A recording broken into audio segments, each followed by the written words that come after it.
He's done various certification courses. He has secured all India rank at all the three levels, CPT, final, and inter.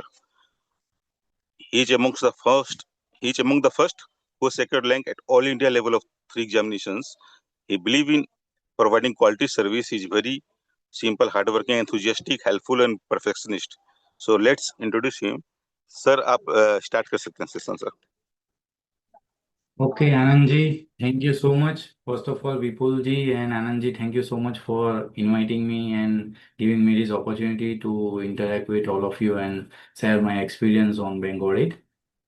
So, sir, am I audible? Yes sir, Audible sir. Okay, thank you. तो आज हम बात करने वाले हैं. Let me first share my screen.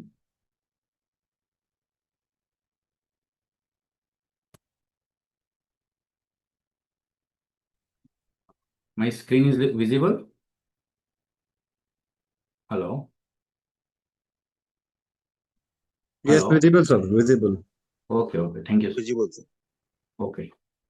सो आज हम बात करने वाले एनपीए एंड सर्टिफिकेशन. पहले तो मैं ये बता दूं कि अ, मेरा 10 साल का एक्सपीरियंस है बैंक ऑडिट में, और हर साल हम लोग लास्ट 10 ईयर से मैं ये बैंक ऑडिट कर रहा हूँ, और ओनली स्टेट्यूटरी ब्रांच ऑडिट ही कर रहे हैं. और मेरा area of specialisation income tax litigation है, प्लस ये बैंक ऑडिट भी स्टेट्यूटरी ब्रांच ऑडिट मैं 10 साल से कर रहा हूँ. तो आज मैं आपके साथ एनपीए कैसे करना है और उसका कैसे ढूंढना है. पहले तो मेन बात ये है, बराबर है. जनरली लोग क्या करते हैं, मैंने देखा है कि एनपीए पे बहुत टाइम स्पेंड नहीं करते. लोग क्या करते हैं, बस खाली फाइल्स देख लेते हैं और फाइल्स में ही पूरा टाइम उसका उनका खत्म हो जाता है. ठीक है, तो इस बार हमको ट्राई करना है एटलीस्ट 1 और 2 डे ये एनपीए पे निकालना है. और बहुत सारी चीज़ें जो मैं प्रैक्टिकली करता हूँ वही मैं आपको बताऊंगा. ओनली थ्योरेटिकल हम बातें नहीं करेंगे. जो भी प्रैक्टिकली मैं करता हूँ वही मैं आपको बताऊंगा. ठीक है, तो हम स्टार्ट करेंगे कि एनपीए जो है, बराबर है. आपने सुना होगा, कहीं भी कोई भी बैंक में जाओगे आपको एक ही चीज सुनने को मिलेगी, सर ये एनपीए तो सब सिस्टम करता है, हम लोग कुछ नहीं करते हैं. बराबर है. और उनकी बात कुछ टू द एक्सटेंट सही भी है, क्योंकि आरबीआई के नॉर्म्स के हिसाब से भी एनपीए ऑटोमेटेड होना चाहिए, डे एंड पे ऑटोमेटिक आइडेंटिफाई हो जाना चाहिए. ओके, तो उनकी बात टू द एक्सटेंट सही है, लेकिन आप सबको पता है हम जब भी बैंक ऑडिट में जाता है तो कुछ ना कुछ हमको इश्यू मिलता है. वो कुछ कौन से रीजन से मिलता है, क्योंकि वहां पे मैन्युअल इंटरवेंशन होता है कुछ ना कुछ. देखो, कोई भी रूल्स बनता है तो हमको भी पता है उसको कैसे तोड़ना है, वैसे ही बैंकर को भी पता है कि उसको कैसे तोड़ना है. बराबर, तो कहीं ना कहीं कोई ना तरीके से वो लोग मैन्युअल इंटरवेंशन करते हैं और उनको एनपीए में से बचाते हैं. बराबर, तो हमको वही रिस्क एरिया ढूंढना है कि कहाँ रिस्क मैन्युअल इंटरवेंशन का ज्यादा है. ओके, जो चीज, देखो सिस्टम में एक बार इनपुट रूल्स एंड रेगुलेशन हो गए हैं तो सिस्टम कभी गलती नहीं करेगा. सिस्टम गलती कब करेगा, जब उसमें मैन्युअल इंटरवेंशन होगा और सिस्टम को कंफ्यूज किया जाएगा कि सिस्टम ऐसा सोचे कि ये एनपीए नहीं है. तो वही चीज हमको उस हिसाब से सोचनी है कि कहाँ कहाँ रिस्क है जहाँ मैन्युअल इंटरवेंशन हो सकता है. तो पहले जहाँ जहाँ रिस्क ज्यादा है उसी हिसाब से हम लोग बातें करेंगे. ठीक है, और जब भी हम ऑडिट में जाते हैं और हमको कुछ नया एनपीए मिलता है तो हमको वो भी सोचना है और वो भी डिस्क्राइब करना है हमको. जब एमओसी दे तो इसमें मैन्युअल इंटरवेंशन हुआ है कि नहीं हुआ है तो कैसे हुआ है. ठीक है, now we will talk about, first we will talk about CCOD account NPA norms. Okay, so CC सबसे ज्यादा रिस्क सीसीओडी में है. ठीक है, मोस्टली सीसी अकाउंट में सबसे ज्यादा रिस्क है एनपीए का. ओके, क्योंकि उसमें मैन्युअल इंटरवेंशन होना उसका चांसेस सबसे ज्यादा है. ठीक है, तो सीसी का पहला रूल्स क्या है एनपीए के लिए, कि अगर सीसी अकाउंट 90 डेज के ज्यादा ओवर ड्रॉन रहता है, मतलब उसकी आउटस्टैंडिंग लिमिट जो है, बराबर है, वो सैंक्शन लिमिट से या तो ड्रॉइंग पावर से ज्यादा रहती है तो वो एनपीए हो जाता है. ठीक है, तो जनरली अगर सिस्टम में कुछ नहीं किया होगा तो सिस्टम ऑटोमेटिक इसको एनपीए ट्रीट कर लेगा. लेकिन सिस्टम एनपीए क्यों नहीं ट्रीट कर रहा है उसको, क्योंकि उसमें वो ये लोग क्या करते हैं, ईयर एंड पे या तो बीच में ये लोग कोई भी क्रेडिट डेबिट एंट्री कर देते हैं. या तो ब्रांच सस्पेंड से करेंगे या तो उसका करंट अकाउंट चल रहा होगा उसमें से करेंगे. लेकिन कोई भी तरीके से वो क्या करते हैं, डेबिट क्रेडिट एंट्री कर दे. तो क्रेडिट एंट्री एक बार हो गया तो सिस्टम को लगा पैसा आ गया, लेकिन जनरली वो पैसा आया नहीं होता है. तो उस चीज से ये लोग मैन्युअल इंटरवेंशन करके करते हैं। तो जब भी हम कोई सैंपल सिलेक्ट करें सीसी अकाउंट का, तो उसका स्टेटमेंट जरूर चेक करना है और देखना है कि उसका सीसी लिमिट से जो सैंक्शन लिमिट है या डीपी है उससे ज्यादा तो आउटस्टैंडिंग नहीं है। अगर आउटस्टैंडिंग ज्यादा है और बीच में कम हो गया फिर वापस ज्यादा हो गया, तो बीच में जब कम हुआ तो अब देखना है फंड्स कहाँ से आए हैं, उसकी तय उसका जो सोर्स है वो पता करना है। अगर कोई और अकाउंट से आया है अपने ही बैंक से, तो वो बैंक में वो अकाउंट्स में जाना है, फिर वो अकाउंट में देखना है कहाँ से आया है। कई बार हो सकता है उसकी नई लोन देके या किसी और सीसी अकाउंट में से दे दिया है, तो ये सब नहीं चलता है, तो वो हमको देखना है। उसी तरीके के से दूसरा नियम ऐसा है कि अगर 90 डेज से ज्यादा अगर उसमें कोई क्रेडिट नहीं हुआ है तो भी वो एनपीए हो जाता है। प्लस उसमें नियम दूसरा ऐसा भी है कि प्रीवियस 90 डेज में, जैसे अक्टूबर टू दिसंबर का जो इंटरेस्ट लगा है वो जनवरी टू मार्च में वो रिकवर हो जाना चाहिए। अगर नहीं हुआ है तो भी वो एनपीए हो जाता है। यही इसी सब को रोकने के लिए ये लोग डेबिट क्रेडिट एंट्री करते हैं। तो जब भी सीसी अकाउंट हम वेरीफाई करें तो उसका स्टेटमेंट जरूर देखना है, और ये इंटरेस्ट शो हुआ है और वो उसका ओवरड्रॉन तो नहीं जा रहा है डीपी का, वो देखना है हमको। ठीक है। दूसरा नियम है सीसीओडी को एनपीए करने का। दूसरा नियम है pending for renewal more than 6 month. Technically rule क्या है कि अगर 3 महीने से ज्यादा वो अगर रिन्यूअल पेंडिंग है तो उसको इरेगुलर गिनते हैं। अगर वो इरेगुलरिटी और 90 डेज चलती है तो उसको एनपीए ट्रीट करता है। तो नेट देखे तो 180 डेज का रिन्यूअल का लिमिट रूल्स है। अगर 180 डेज में उन्होंने रिन्यू नहीं किया है तो उसको एनपीए ट्रीट करना पड़ेगा। ये भी आप सिस्टम के हिसाब से देखोगे, अगर प्रॉपर डेट्स डाली हुई है तो वो सिस्टम एनपीए ट्रीट कर देगा। लेकिन सिस्टम इसमें भी एनपीए क्यों नहीं ट्रीट कर रहा है? क्योंकि ये लोग क्या करते हैं, कुछ भी डेट डाल देते हैं कि हाँ रिन्यू हो गया। ओके, सिस्टम में रिन्यू की डेट कोई भी डाल देते हैं। आप देखोगे उसका लॉन बैलेंस फाइल या सीसीओडी फाइल देखोगे तो उसमें मल्टीपल सेम डेट दिखे तो ध्यान से देखना है, वो सैंपल सिलेक्ट करना है अपने को। आप देखोगे कि भाई सब रिन्यूअल कई कई रिन्यूअल्स एक ही डेट को हो गए, जैसे 27 फरवरी को बहुत सारे रिन्यूअल हो गए, तो वो रेट पकड़ के उसके सैंपल जरूर से लेना है। तो वो सैंपल में से आपको मिलेगा वो एक्चुअली रिन्यू नहीं है, उसको एनपीए में से बचाने के लिए किया गया है। ऐसा भी हो सकता है। दूसरी तरीका लोग ये लोग क्या करते हैं, 1 पेज फॉर्मेट बना देते हैं कि हमने ये शॉर्ट रिव्यू कर दिया है सर, उसका डॉक्यूमेंट नहीं आया इसलिए हमने शॉर्ट रिव्यू कर दिया, 3 महीने उसकी लिमिट बढ़ा दी।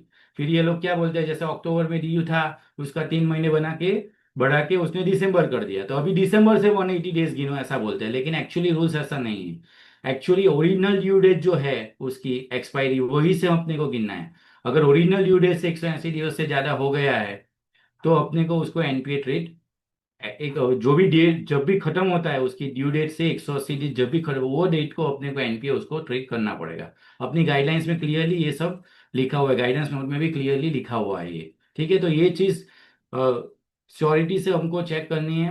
हम तो ऐसा करते हैं कि भाई जैसे 2 ब्रांचेस आती है तो 2 टीम अलग अलग जाती है, और हम लोग इनिशियल सैंपल सिलेक्ट करते हैं। उसमें अगर उनका परफॉर्मेंस सही लगता है तो बहुत उसका एक्सटेंसिव प्रोसीजर में नहीं जाता है। लेकिन अगर मुझको लगता है कि इसका जो रिन्यू, कई जैसे हमने 10 सैंपल्स दिए उसमें से 6 से 7 तो रिन्यू टाइम पर ही नहीं हुआ है या तो ये शॉर्ट रिव्यू करके रखे हैं, तो उसका परफॉर्मेंस बहुत खराब है वो ब्रांच का, तो हमको एक्सटेंसिव रिन्यू में जाते हैं। तो उसमें हम क्या करते हैं कि जितनी सीसी फाइल है उसका खाली एटलीस्ट हम किसी को बिठा के इतना चेक करवा लेते हैं कि भाई लास्ट फुल रिव्यू कब हुआ है, फुल रिन्यू कब हुआ है विद फाइनेंशियल डॉक्यूमेंट। खाली डेट ही देख लेना है, उसमें डिटेल में नहीं जाना है कि कैसे हुआ है क्यों हुआ है, लेकिन खाली डेट देख लेना है। तो उससे क्या पता चल जाएगा कितना उनका पेंडिंग है, हमको पता चल जाएगा। और सेकंड जो बहुत इंपॉर्टेंट जिसमें आपको ज्यादा मिलेगा वो है स्टॉक स्टेटमेंट। बराबर, स्टॉक स्टेटमेंट में भी नियम जो रूल्स क्या है, लार्ज लार्ज बोरोज में रूल्स है कि भाई 3 मंथ्स से ज्यादा का स्टॉक स्टेटमेंट नहीं होना चाहिए। अगर उससे पहले के स्टॉक स्टेटमेंट पे अगर उन्होंने दिया हुआ है लिमिट तो उसको इरेगुलर मानते हैं। अगर इरेगुलरिटी 90 डेज और चलता है तो उसको एनपीए ट्रीट करना है। तो उसमें भी सेम है, 6 मंथ ओल्ड का जो स्टॉक स्टेटमेंट रहता है, अगर उसमें उसकी सीसी लिमिट चल रही है तो उसको एनपीए ट्रीट करना पड़ता है।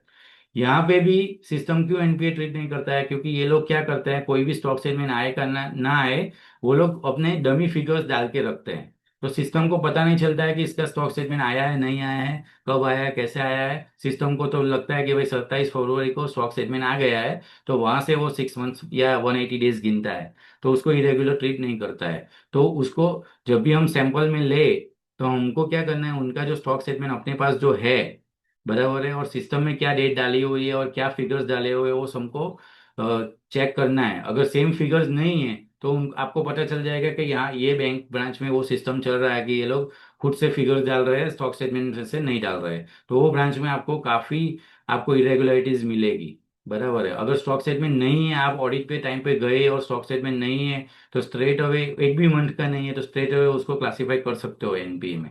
ठीक है। अभी मैं लास्ट ईयर का एक आपको केस स्टडी शेयर करता हूँ। लास्ट ईयर हमको जो ब्रांच मिली थी बहुत ही समझो खराब ब्रांच थी, बराबर। उसका हमने सैंपल लिया, उसमें हमने देखा कि जो उसमें ये भी होता है, आपको ब्रांच को क्या पूछना है, उसका पावर पूछ लेना है कि भाई कितनी सैंक्शन का पावर है। जो चीज उसके सैंक्शन में, उसमें आपको इरेगुलरिटी बहुत मिलेगी। और उसके ऊपर का जो पावर है, जो आरओ से प्रोसेस होता है या उसके सेंट्रलाइज प्रोसेस होता है, उसमें आपको चांसेस कम मिलेंगे, क्योंकि वो ऊपर से भी फॉलोअप लेते रहते हैं। तो उसमें स्टॉक स्टेटमेंट नहीं होना या रिन्यूअल नहीं होना ऐसा कम मिलेगा। ठीक है। लेकिन उसके जो उसके विद इन जो पावर है, उसमें ऐसा बहुत सारा मिलेगा आपको। तो लास्ट ईयर हमको ऐसा ही हुआ, हमने उसके 50 लैक्स का पावर था, तो 50 लैक्स के नीचे हमने देखा तो वो मोस्ट ऑफ दी अकाउंट्स के उसका स्टॉक स्टेटमेंट नहीं था। ठीक है। और रिन्यूअल भी प्रॉपर नहीं थे। तो बहुत सारे हमने अकाउंट एनपीए की, हम प्रैक्टिकली अभी डिस्कस करेंगे हमने क्या व्यू लिया उसमें और कैसे किया। एक अकाउंट था, राइस मिल यूनिट था, 7.5 करोड़ का सीसी लिमिट था उसका। ठीक है। हमने उसको सजेस्ट किया इसको एनपीए करना चाहिए। क्यों सजेस्ट किया, उसका बेसिस क्या था? उसमें बेसिस था इनएडेक्वेट ड्राइंग पावर और इन हैंड वीकनेस था वो अकाउंट में, बराबर। जनरली एनपीए के नॉर्म्स आप देखोगे तो ऑब्जेक्टिव नॉर्म्स है, मतलब उसमें रूल स्पेसिफाइड है कि भाई 90 डेज से ज्यादा ओवरड्यू होता है तो उसको एनपीए ट्रीट करो। ये स्टॉक स्टेटमेंट का भी कैलकुलेशन दिखाया गया है, रिन्यूअल का भी उन्होंने सब कैलकुलेटेड है। लेकिन एक सब्जेक्टिव क्राइटेरिया भी आरबीआई ने दिया है, वो है इनहेरेंट वीकनेस। मतलब कोई भी अकाउंट में आपको लगता है कि ये अकाउंट में प्रॉब्लम है, कोई कोई भी रीजन से कोई भी प्रॉब्लम है कि ये अकाउंट को कंटिन्यू नहीं करना चाहिए, या तो ये ऐसा प्रॉब्लम है कि ये सीसी ओवरड्रॉन ही है, या ये लोग प्रॉपरली नहीं भर पाएंगे ये अमाउंट, बराबर। ऐसे रूल मैं आपको बताऊंगा ये अकाउंट में क्या इनहेरेंट वीकनेस थी। ठीक है। तो पहला तो बेसिस था इनएडेक्वेट ड्रॉइंग पावर। तो हमने देखा तो ऑडिटेड बैलेंस शीट थी जो उसकी मार्च 24 की, उसके हिसाब से अगर हम लोग डीपी गिनते हैं उसकी, तो 3.27 करोड़ का ही डीपी उसका आ रहा था। वो भी कैसे? 90 डेज डेटर गिनना है हमने, वो भी जीएसटी रिटर्न के बेसिस पे। और हम स्टॉक और क्रेडिटर माइनस करके 90 डेज डेटर को ऐड करते हैं। उसमें तो डेटर ज्यादा थे, लेकिन हमने 90 डेज डेटर कंसीडर किए और गिना। तो और उसकी पॉलिसी में भी था, बैंक की पॉलिसी में था 90 डेज डेटर ही गिनना है, उससे ज्यादा नहीं गिनना है। ठीक है। तो उसके हिसाब से 3.27 करोड़ का ही उसका डीपी आ रहा था। ठीक है। तो हमने बोला भाई 3.27 करोड़ ही डीपी आ रहा है और वो आप यूज कर रहे हो 7.7 करोड़, तो कंटिन्यूअसली ये मार्च 24 से ही ओवरड्रॉन है। तो उसको जून में ही उसको एनपीए कर देना चाहिए। ठीक है। और उसका एस्टिमेटेड सेल देखोगे आप, ओके, तो मार्च 24 का उन्होंने क्या किया था, नवंबर 23 में उन्होंने रिन्यूअल किया था। ठीक है। हम लोग 24-25 का ऑडिट कर रहे थे, उसमें आगे का जो रिन्यूअल हुआ था नवंबर 23 में हुआ था, उसमें एस्टिमेटेड किया था 40 करोड़, और एक्चुअल क्या आया, 17 करोड़ ही आया। ठीक है। तो इन लोगों ने क्या किया, जबरदस्ती रिन्यू कर दिया था वो अकाउंट को, उसका एलिजिबिलिटी नहीं था फिर भी उन्होंने रिन्यू कर दिया। ठीक है। उसके बाद 24-25 में अगर हम लोग टर्नओवर गिनते हैं, उसका क्रेडिट समेशन देखते हैं, तो खाली 18 करोड़ था। मतलब समझो 18 करोड़ के सामने वो लोग 7.5 करोड़ का सीसी यूज कर रहे हैं, कहाँ से जस्टिफाएबल है? तो turnover is insufficient. So clearly turnover in this account is not sufficient and there is a inherent weakness in this account.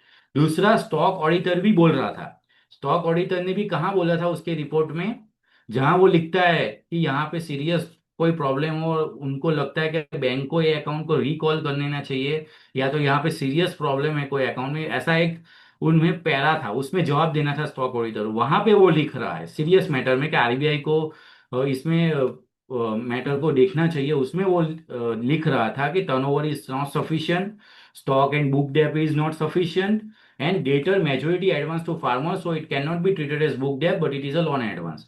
तो जब स्टॉक ऑडिटर भी इतना सीरियसली लिख रहा है कि यहाँ पे स्टॉक स्टॉक नहीं है, बुक डेप नहीं है, टर्नओवर नहीं है, यहाँ पे इनहेरेंट वीकनेस है, तो हम लोग ये अकाउंट को कैसे छोड़ सकते हैं? बराबर है। तो आपको पता होगा जनरली, बराबर है, कोई भी अकाउंट अगर आप एनपीए में सजेस्ट करोगे, बराबर है, तो जनरली क्या बैंक वाले एक्सेप्ट करते हैं क्या? कोई भी एमओसी बैंक वाले एक्सेप्ट करते हैं क्या? जनरली वो तो क्या करते हैं, नहीं नहीं सर ये एनपीए नहीं है, ये है वो है। आपको बहुत सारा प्रेशर आएगा, और बहुत सारे लोग यही प्रेशर को हैंडल नहीं कर पाते और छोड़ देते हैं। बराबर है, अकाउंट्स को सही जो होता है उसको भी छोड़ देते हैं। बराबर, मैं ऐसा नहीं बोल रहा हूँ जबरदस्ती किसी को एनपीए करो, लेकिन अगर अपने पास कोई साउंड प्रूफ है, साउंड अपने पास रूल्स है, बराबर है, जिसमें ये फ्रेम हो रहा है, और अपने को लगता है कि ये अकाउंट छोड़ने में अपने को भी रिस्क है, क्योंकि जब स्टॉक ऑडिटर भी क्लियरली ये सब चीज लिख रहा है और हम अगर कुछ नहीं करें ये अकाउंट को, तो कब तक ये अकाउंट चलता रहेगा? और कभी भी अगर ये अकाउंट एनपीए हो गया है तो हमारे पे सब कुछ आएगा कि आपने ऑडिट किया था, क्या किया। तो ऐसे कुछ अकाउंट होते हैं, कुछ जगह प्रैक्टिकल व्यू लेना पड़ सकता है, मैं भी मानता हूँ, लेकिन जहाँ रिस्क ज्यादा है, जहाँ क्लियरली दिख रहा है, जो चीज क्लियर ही एपेरेंट है, वहां पे कुछ कोई भी अलग व्यू लेना पॉसिबल नहीं है। तो हमने भी ये व्यू लिया। तो आपको भी पता है जनरली बैंक मानती नहीं है, तो हमने क्या किया, मेल पे उन्होंने को डाला कि ये अकाउंट, और हमने लिस्ट भी दिया, आगे भी वो भी मैं आपको दिखाऊंगा कि ये सब अकाउंट हम एनपीए ट्रीट करना चाहते हैं। आपको क्या आपका क्या व्यू है, और अगर क्यों, अगर एनपीए नहीं होना चाहिए तो क्यों नहीं होना चाहिए, उसका आप रिटर्न में जवाब दीजिए। तो उन्होंने जवाब भी दिया। ठीक है, उन्होंने जवाब में क्या बोला कि सर ये तो हमारे साथ 40 सालों से जुड़ा हुआ है, और इनका 2016 से हमारे साथ चल रहा है। और क्या बोल रहे हैं ये पढ़ो आप सर, आपको भी लगेगा कि ये लोग क्या बोल रहे हैं। बराबर, ये क्या बोल रहा है, due to recent expansion of the city now the unit is coming under the city limit, they are running mill during the day time only for one shift, they are not allowed to run the unit during the night hours. अब इससे क्या पता चलता है, तो government के intention के government के प्रॉब्लम के कारण इनकी फॉर्म नहीं चल रही है। तो क्या ये भी एक प्रॉब्लम नहीं है बड़ा, कि गवर्नमेंट, ये इनका एग्जिस्टेंस पे सवाल हो गया कि भाई ये इसकी मिल सिटी में आ गई है, तो इनका गवर्नमेंट के इंटरवेंशन के कारण का बिजनेस नहीं चल रहा है। मतलब ये भी एक दिखा रहा है कि इसमें भी इनहेरेंट वीकनेस है, तो हमको हमको खुद लिख के दे रहे हैं कि इसमें ये प्रॉब्लम है। ठीक है, और ये क्या बोल रहे हैं, 28/2 का स्टॉक स्टेटमेंट अवेलेबल है, उसमें डीपी अवेलेबल है। बराबर है, लेकिन वो जस्टिफाई नहीं कर रहे हैं। मैंने जब जो बोला हुआ है कि मार्च 24 में स्टॉक नहीं अवेलेबल है, उसके बारे में ये लोग कुछ नहीं बोल रहे हैं। फिर क्या बोल रहा है, due to above reason estimated sale 40 crore नहीं हो पाया, और इस साल का भी 18 करोड़ है, आप जो बोल रहे हो सही है। फिर बोल रहे हैं सिस्टर कंसर्न है, उसकी सीसी लिमिट अच्छी चल रही है, तो इसको भी छोड़ दो। अभी ये क्या नियम, ये क्या आंसर हुआ कि दूसरा चल रहा है उसका साथ वाला, तो इसको भी चलाओ, ये तो कुछ बात नहीं हुई। बराबर है। फिर क्या बोल रहे हैं, ये वन मोर चीज, hence they have requested for the reduction of limit availed seven hello. Crore to 6 crore. तो ये खुद ही बोल रहे हैं कि हेलो। ये, हेलो, हेलो, हाँ, ओके, तो ये खुद ही बोल रहे हैं कि इसकी लिमिट सारा साथ जो 7.7 करोड़ है उसकी 6 करोड़ कर दी गई है, और accordingly party has remitted the amount and reduce the limit to 6 crore. तो अभी जब ऑडिट के टाइम के ये बोल रहे हैं कि हमने 7.7 करोड़ से 6 करोड़ कर दिया, और पार्टी ने पैसा भी भर दिया, मतलब आप खुद भी एक्सेप्ट कर रहे हो कि इनकी जो लिमिट है वो 7.7 करोड़ नहीं है। तो आप खुद भी बोल रहे हो कि ओवरड्रॉन है लास्ट ईयर में। ठीक है, ये वन मोर रीजन हमको उन्होंने दिया। तो ये जवाब हुआ, फिर हमने भी सामने जवाब दिया। बराबर है, तो हमने जवाब में क्या किया कि भाई आपका कोई भी जो आर्ग्यूमेंट है वो आयरेक नॉर्म से रिलेवेंस नहीं है। आपने जो मार्च 24 का मैंने जो आर्ग्यूमेंट किया है कि ओवररन है, उसके बारे में आपने कुछ नहीं बोला है। फिर मैंने बोला कि भाई आपका जो खुद बोल रहे हो 7.7 करोड़ टू 6 करोड़, तो वो भी एक बता रहा है कि ओवर यूटिलाइजेशन है। फिर मैंने बोला 28/2 की जो आप बात कर रहे हो उसमें आपने क्रेडिटर रिड्यूस नहीं किया है, डेटर्स कंसीडर नहीं किए, 90 डेज के ऐसे ही गिन रहे हो, तो उस हिसाब से गिनोगे तो भी नहीं हो रहा है 28/2 में। फिर मैंने बोला कि भाई मैंने जो स्टॉक ऑडिटर ने जो ऑब्जर्वेशन दिया है उसके बारे में भी आपने कुछ नहीं बोला है। प्लस आपने खुद एक्सेप्ट किया है कि 18 करोड़ का ही टर्नओवर है, तो टर्नओवर इनसफिशिएंट है। बराबर है, तो लोकल गवर्नमेंट का जो इंटरवेंशन है उसकी भी आपने बात की है, तो उस हिसाब से भी ये जो अकाउंट है इनहेरेंट वीकनेस दिखा रहा है। तो on all of this basis हम एनपीए ट्रीट कर रहे हैं। तो कंटिन्यूस ओवरऑल है और इनहेरेंट वीकनेस है ये अकाउंट में, टर्नओवर जस्टिफाइबल नहीं है, स्टॉक ऑडिटर ने एडवर्स रिमार्क दिया है, पॉलिसी रिलेटेड ऑपरेशनल कांस्टेंट है ये अकाउंट में। तो on all of this basis we are treating this account as NPA. और फाइनली क्या हुआ कि उन लोगों ने क्या किया कि आप जब एमओसी करते हो, सॉरी, तो उनके पास ऑप्शन होता है, अगर आपने कुछ चीज सजेस्ट की है एमओसी, बराबर है। तो उनके पास ऑप्शन होता है, या तो वो एग्री कर सकते हैं या तो डिसएग्री कर सकते हैं। ठीक है, तो उन्होंने क्या किया, ये अकाउंट में डिसएग्री किया। फिर उन्होंने क्या किया कि अभी डिसएग्री करेंगे तो क्या होगा, अभी कॉल जाएगा सेंट्रल ऑडिटर पे। फिर सेंट्रल ऑडिटर डिसाइड करेगा ये अकाउंट का क्या करना है। लेकिन हमने तो हमारी ड्यूटी कर दी, हमको जो लगा, हमने जो पॉइंट लिए सब डिटेल में उनको दे दिया कि इस हिसाब से इसको एनपीए करना चाहिए। अगर वो अभी करना नहीं करना वो सेंट्रल ऑडिटर देखेगा और बैंक देखेगी। हमने तो हमारी जो रिस्पॉन्सिबिलिटी है वो क्लियर कर दी। अभी दूसरे हम बात करेंगे, दूसरे जो केसेस है जो हमने एनपीए किया और उसमें क्या बेसिस लिया था। एक मिनट।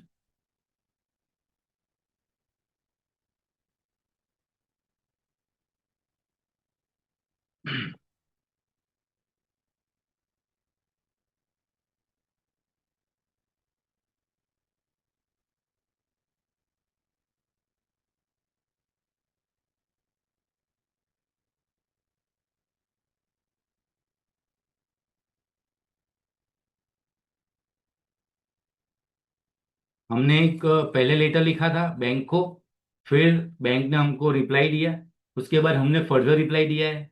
बराबर है, तो उसका ये लेटर है। उसमें पहला एक अकाउंट था, 9 लाख का लिमिट था। उसमें आप देखोगे बेसिस क्या है, no stock statement submitted by the borrower. बराबर, एक भी हम जब ऑडिट में गए एक भी स्टॉक स्टेटमेंट ये बोरोवर का अवेलेबल नहीं था, एक भी, मतलब एक भी नहीं। तो हमने बोला स्टॉक स्टेटमेंट भी नहीं है, प्लस रिन्यू भी ओवर ड्यू 6 मंथ है और इनहेरेंट वीकनेस भी है।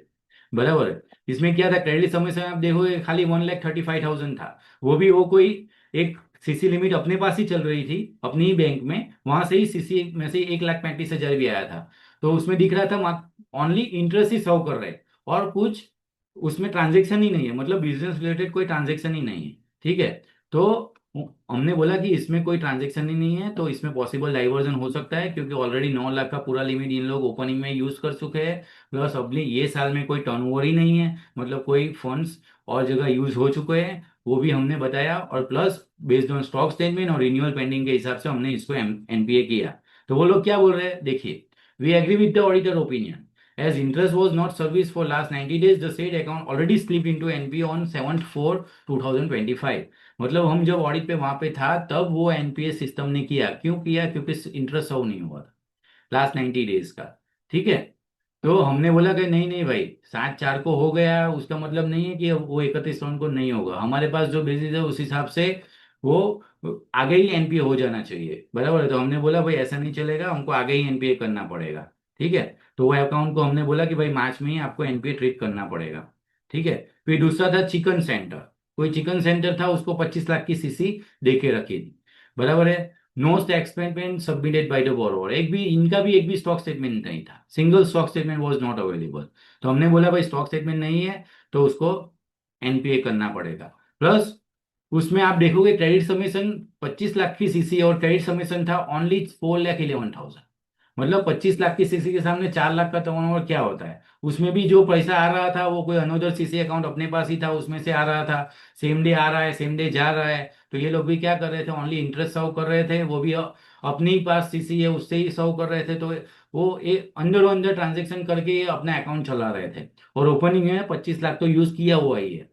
ठीक है, तो ये भी पॉसिबल डाइवर्जन ऑफ फंड था, तो वो भी हमने लिख के दे दिया कि ये पॉसिबल डाइवर्जन हो सकता है, प्लस इसको एनपीए ट्रीट करो, क्योंकि इसमें स्टॉक स्टेटमेंट में नहीं है, कुछ भी नहीं है। बराबर है। तो उसमें क्या बोल रहे हैं ब्रांच, कि promoter of the unit Mrs, मतलब ये लेडीज को दिया हुआ था नारी शक्ति स्कीम में।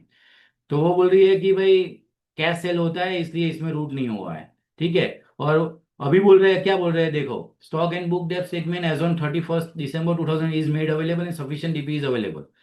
अभी out of box stock statement भी आ गया, जो हम ऑडिट में मांग रहे थे एक भी सिंगल स्टॉक स्टेटमेंट नहीं था, अभी 31 दिसंबर का उस वो बोल रहे आ गया। बराबर है। Further the limit is secure with collateral with 100% security.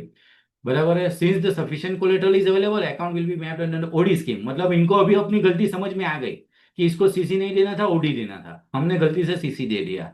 ठीक है, अभी बैंक बैंक वाला आप देखोगे ना तो वैसे ही बोलेगा कि भाई सर जाने दो सर, सिक्योरिटी जो है अपने पास, सर जाने दो सिक्योरिटी। और लेकिन सर बैंक सिक्योरिटी का बिजनेस नहीं करने बैठी है, बैंक लोन का बिजनेस कर रही है, तो उनको ही लोन देना है और उसी हिसाब से देना है जिसको जो जरूरत हो। कोई भी लोन किसी को भी सिक्योरिटी लेके नहीं देना है। ठीक है, तो ऐसा उन्होंने आर्ग्यूमेंट किया। फिर हमने सामने क्या आर्ग्यूमेंट किया कि भाई आरबीआई नॉर्म में सीसी उसका सिक्योरिटी हो उससे कोई मतलब नहीं है। प्लस अभी आप बोल रहे हो 31 दिसंबर का स्टॉक है, बराबर है, तो हमको तो नहीं मिला है, तो अभी आफ्टर थॉट है, हम नहीं चलाएंगे, हमको तो नहीं मिला, अभी भी नहीं मिला है। ठीक है, फिर इसलिए हमने बोल दिया स्टॉक सेगमेंट नहीं है, तो अकॉर्डिंगली हमको आईरेक के हिसाब से करना पड़ेगा। ठीक है, फिर एक क्लोथ मर्चेंट था, उसका 10 लाख का सीसी था, उसमें भी स्टॉक सेगमेंट नहीं था। दिसंबर 24 का इंटरेस्ट ओवरड्यू था, उस हिसाब से उसको सिस्टम को करना चाहिए था, लेकिन उन्होंने क्या किया था, बीच में एक ये सस्पिशियस ट्रांजैक्शन कर दिया था। मैंने आपको बोला डेबिट क्रेडिट करते हैं, तो इन लोगों ने क्या किया, करंट अकाउंट से डेबिट क्रेडिट कर दिया। तो सिस्टम को क्या लगा कि क्रेडिट इंटरेस्ट का रिवर्स रिकवरी हो गया, लेकिन रिकवरी एक्चुअल में नहीं हुआ था। इसलिए हमने जब मैन्युअली गिना, तो ये करंट अकाउंट से ही डेबिट क्रिएट किया था, तो हमने वो रिकवरी नहीं गिना और उसके हिसाब से गिना, तो December 24 का उसका ओवर ड्यू हो रहा था। तो 90 डेज के हिसाब से गने तो उस हिसाब से वो एनपीए हो रहा था, प्लस स्टॉक सेगमेंट तो है ही नहीं, तो उस हिसाब से भी हो रहा था। तो और जो भी ट्रांजेक्शन हुआ, खाली 1,17,000 का भी इसमें ट्रांजेक्शन था, वो भी करंट अकाउंट से ही ट्रांजेक्शन हो रहा था रिलेटिव अकाउंट में से। तो हमने बोला इसमें भी इनहेरेंट वीकनेस भी है, स्टॉक सेगमेंट भी नहीं है और December 24 इंटरेस्ट भी ओवर ड्यू है। ठीक है, उसमें क्या बोल रही है ब्रांच, बोल रही है कि भाई ये न्यूली एस्टेब्लिश है कोई गांव में, प्रमोटर है जो वुमन एंटरप्रेन्योर अगेन नारी शक्ति स्कीम, स्टॉक सेगमेंट आ गया है, मेजोरिटी कस्टमर कैश में टर्नओवर होता है, इसलिए अभी इसको टर्नओवर नहीं है, बाकी हमने उसको बोल दिया। तो हमने बोला कि भाई ऐसे नहीं चलेगा, 31 दिसंबर का हमको तो कोई स्टॉक स्टेटमेंट या तो अभी मिला है ना तो पहले मिला था, तो ये नहीं चलेगा, बराबर है। और स्टॉक स्टेटमेंट 180 डेज के पुराना है, तो इसको स्टॉक आईरेक नॉर्म्स के हिसाब से अपने को एनपीए ट्रीट करना पड़ेगा। ठीक है, क्योंकि ऑलरेडी उसमें कोई ट्रांजेक्शन नहीं है। एक कोई और राइस मिल था, उसका 15 लाख का लिमिट था, उसमें भी कोई स्टॉक स्टेटमेंट नहीं था, खाली 9.22 लाख का उसमें टर्नओवर था 15 लाख के सामने, वो भी रिलेटिव से ही ट्रांसफर हो रहा था। Only term term loan installment उसका डेबिट हो रहा था और कोई बिजनेस ट्रांजेक्शन नहीं था। तो इसमें भी हमको लग रहा था कि पॉसिबल डाइवर्जन ऑफ फंड है, और रिवर्स डेबिट क्रेडिट रिवर्सल उसमें भी था।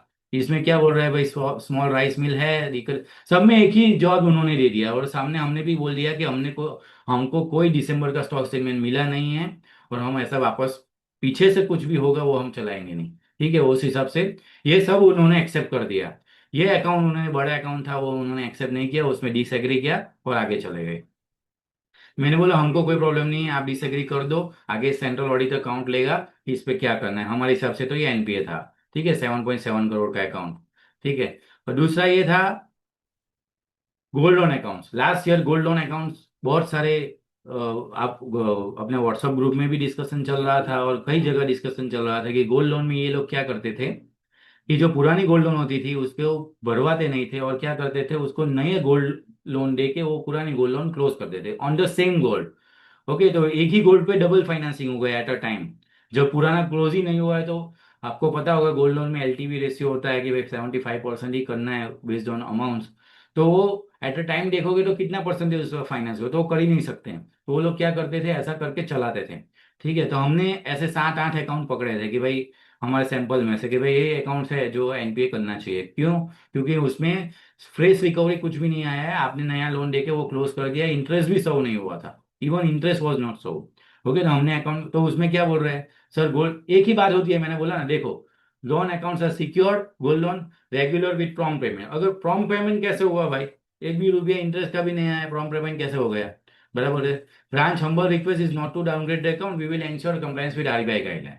फिर क्या बोलते हैं, as per RBI draft direction. अरे भाई, ड्राफ्ट डायरेक्शन को आप कैसे रूल्स बना सकते हो, ड्राफ्ट डायरेक्शन में कुछ भी बोला होगा।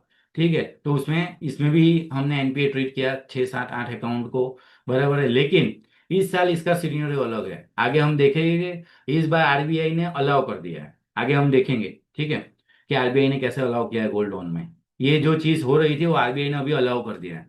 ठीक है, कि भाई अभी आप ये रोल ओवर कर सकते हो, उसको रिन्यूअल का नाम दिया गया है। और दूसरा हमने एक एमओसी दिया था चार्जेस रिकवरी का।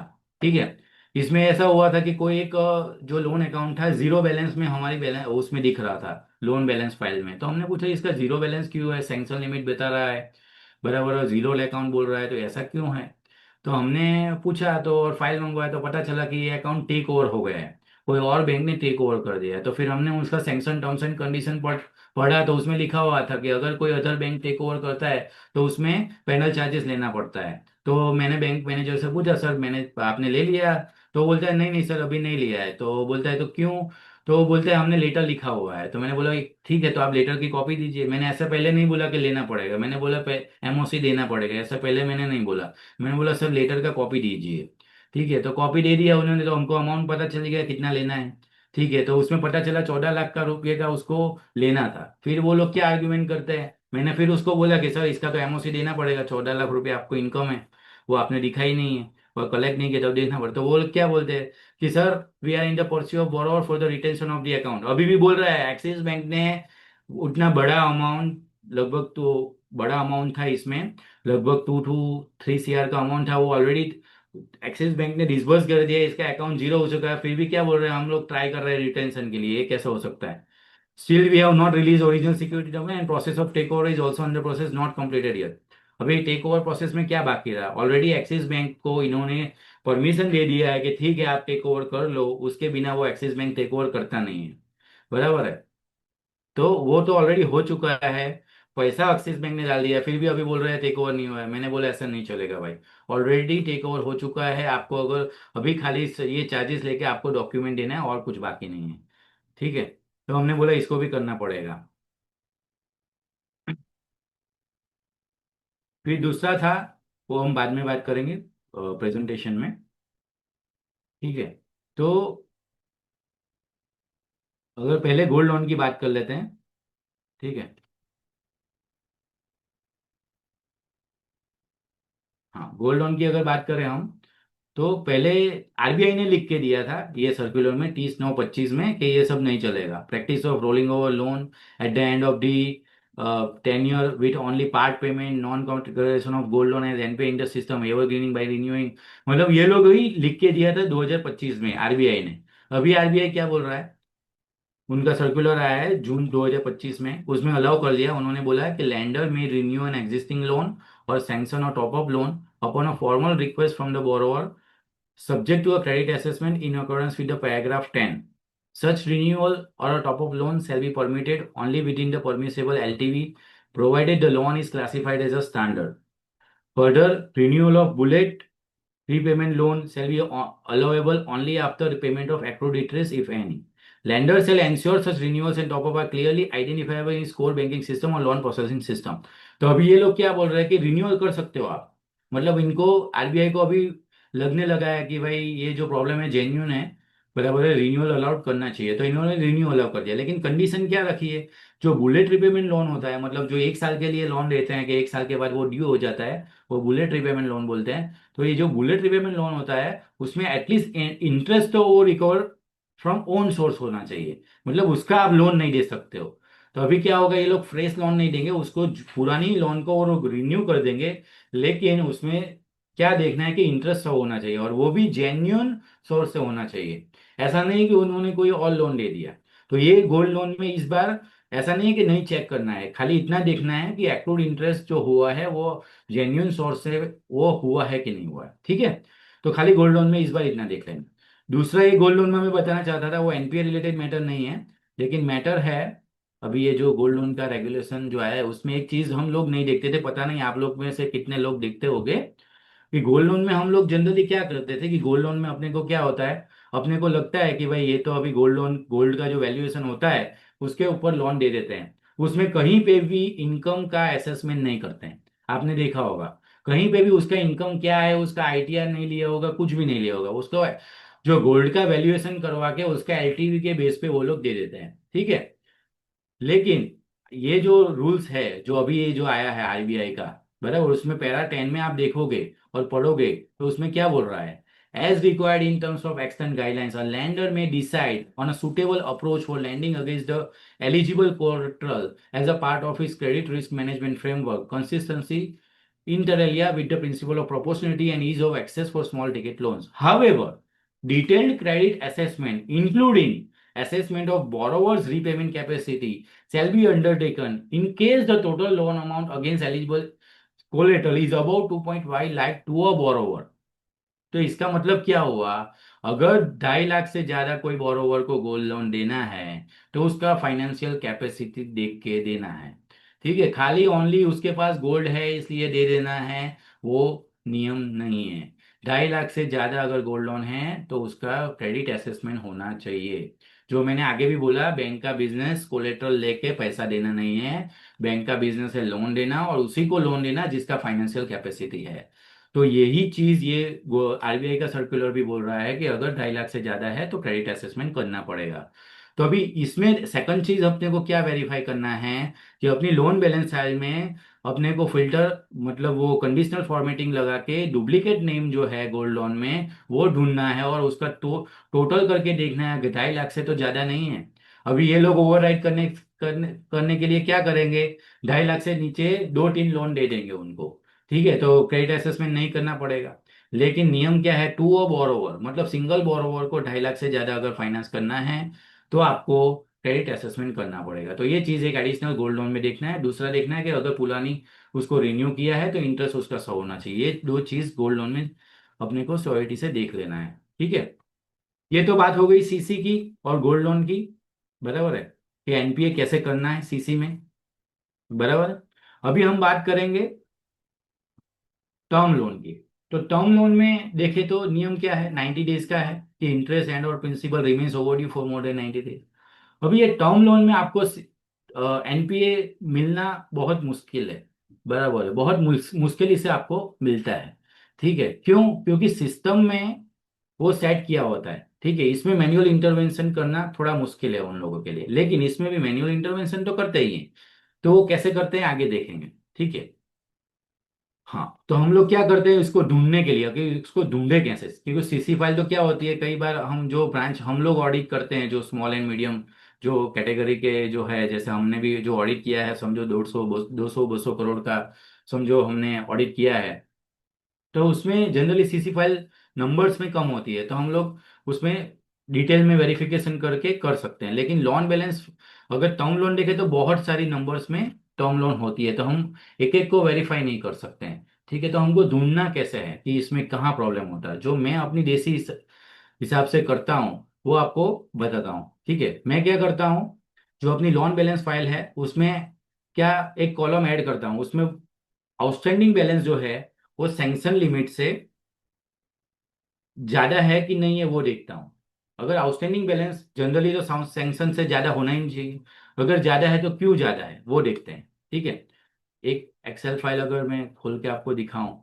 ठीक है,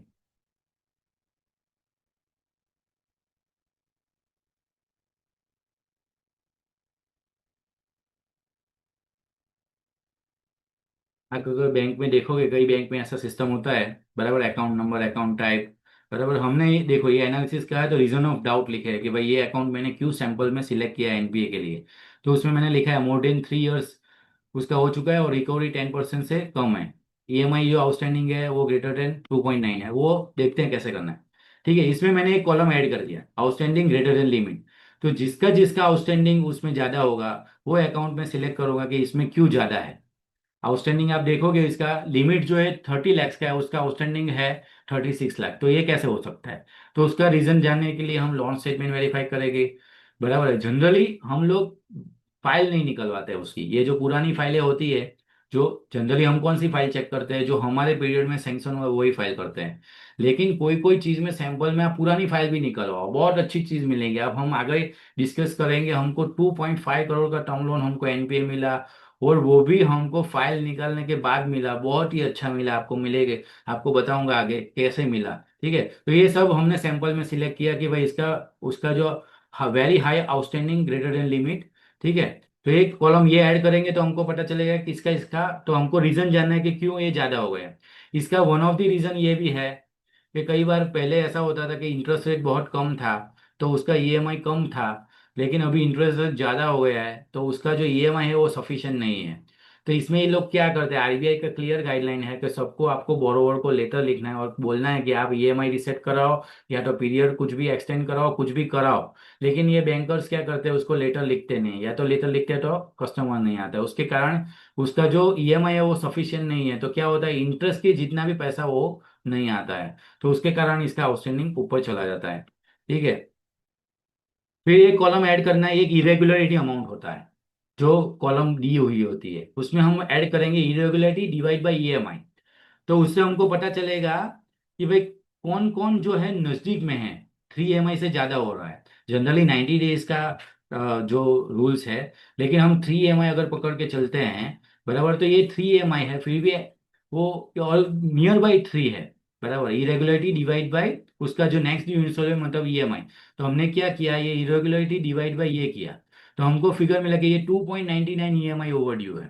तो हमने इसको डिटेल में जाके देखेंगे कि ये 2.99 ओवर ड्यू है, ये क्या है। इसमें भी ये लोग मैन्युअल इंटरवेंशन क्या करते हैं, जो मार्च एंड होता है या तो उसके नजदीक में ये लोग कोई भी सस्पेंस अकाउंट में से या कोई भी क्रेडिट एंट्री कर देते हैं। ठीक है, तो उससे क्या होता है, थोड़े से अमाउंट से वो रह जाता है, इसलिए वो सिस्टम, वो एनपीए उसको ट्रीट नहीं करता है। ठीक है, तो ये अकाउंट्स हम तो सिलेक्ट करके उसका बैंक स्टेटमेंट देखना है, उसका फाइल निकलवा के देखना है, बराबर है। सब फाइल नहीं देखनी है, सैंपल में कोई कोई लगे कि जैसे ये अकाउंट है, ये जो अकाउंट है आप देखिए, मिस्टर एस का जो अकाउंट है, उसमें आप देखिए लिमिट है उसका 85 लाख, उसका आउटस्टैंडिंग है 86 लाख, मतलब तीनों तीन अकाउंट उसके आउटस्टैंडिंग ज्यादा है, बराबर है। प्लस तीनों तीन में 2.97 2.98 ओवर ड्यू है, तीनों तीन अकाउंट उसका ओवर ड्यू है, और बड़ी अमाउंट है, ऐसा नहीं कि छोटी अमाउंट है। तो हमने क्या किया, उसका आउटस्टैंडिंग आप देखो, 80 लाख 90 लाख, मतलब 2.5 करोड़ जैसा उसका आउटस्टैंडिंग है। तो हमने क्या किया, जनरली हम लोग फाइल नहीं देखते थे, लेकिन इस साल में हमको लगा कि फाइल भी एक बार देखते हैं, तो फाइल में इतना ब्यूटीफुल चीज हमको मिला, बराबर है। आप देखिए, ये अकाउंट में हमको क्या मिला, इसका केस स्टडी है, 2.5 करोड़ का अकाउंट हमने एनपीए ट्रीट किया। उसमें क्या हुआ कि वो अकाउंट, तो हमने फाइल निकलवाया तो देखा कि जो आरएससीपीसी थी उसकी बैंक की, उन्होंने कंटिन्यूअस लेटर लिखे थे, हर महीने उसके लेटर जा रहे थे कि आपका ओवरड्यू है, ओवरड्यू है, भरो आप भरो। तो हमको पता चल गया इसमें कंटिन्यूअस प्रॉब्लम है, मतलब इसमें ये अकाउंट में कोई नॉर्मल ओवरड्यू नहीं है, ये कंटिन्यूअस ओवरड्यू चल रहा है। फिर भी ये एनपीए नहीं, हमको शक हो गया। फिर उसमें वो मिला, उसमें लेटर लिखा हुआ था कि 16/5/2023 को जो मिस्टर एक्स था, मतलब मिस्टर एस था, वो प्राइमरी बोरोवर था, उसको मेडिकल इश्यू आ गया, ऐसा उन्होंने लेटर लिख के दिया था। फिर 2 बार 2023 में ऐसा मिला कि मिस्टर एक्स था, उसने अपनी वाइफ के फेवर में रिलीज डीड कर दिया। आप सोचो, बैंक में प्रॉपर्टी मोर्गेज है और वो प्रॉपर्टी रिलीज कर दिया बैंक के परमिशन के बिना, ये कैसे पॉसिबल है। और बैंक की फाइल में ये सब चीजें लिखे पड़ी हुई है, ऐसा नहीं है कि हमने ढूंढा है, वो बैंक की फाइल में से मिला के रिलीज डीड एग्जीक्यूट हो चुका है बैंक की परमिशन के सिवाय, फिर भी कोई एक्शन बैंक ने नहीं लिया हुआ था। फिर क्या हुआ, 11/12/23 को पब्लिक नोटिस दिया हुआ था दिव्य भास्कर में कि ये जो भाई था जो प्राइमरी वो भाग गया है, वो डिसअपियर हो गया है, उसकी फाइनेंशियल डिफिकल्टी के कारण वो डिसअपियर हो गया। आप सोचो, बैंक की फाइल में वो दिव्य भास्कर का कटिंग पड़ा हुआ है कि ये पार्टी भाग गई है, फिर भी ये अकाउंट एनपीए नहीं है। आप सोचो, ये फाइल खोलने के बाद हमको इतना रेडीमेड मटेरियल मिल गया, अगर अदरवाइज अगर हम खाली लोन स्टेटमेंट देखते इसका, तो हम इतना डिटेल में नहीं घुसते कि इनको एनपीए ट्रीट करते हैं। तो इसमें से क्लियरली पता चल रहा है कि ये इनहेरेंट वीकनेस का केस है, तो क्लियरली इसको बचा गया है एनपीए के अकाउंट में। फिर क्या बोल रहा है देखो, टाइमलाइन वाइज हमने लिख के दिया है। 18 मार्च 24 को, बराबर है, मिस्टर एक्स की वाइफ बोल रही है आरएससीपीसी को कि भाई हमारे पास पैसा नहीं है, वो भाग गया है, प्लस उसका हस्बैंड है वो मेंटली इल है, तो हमारे पास पैसा नहीं है, हम लोग प्रॉपर्टी बेच के आपको पैसा दे देंगे। अभी आप बताओ, उसके पास पैसा ही नहीं है, फिर भी ये अकाउंट एनपीए में नहीं है सिस्टम में। आप सोच लो कैसा चल रहा है, बराबर है। फिर चेक रिटर्न ट्रांजेक्शन किया हुआ है।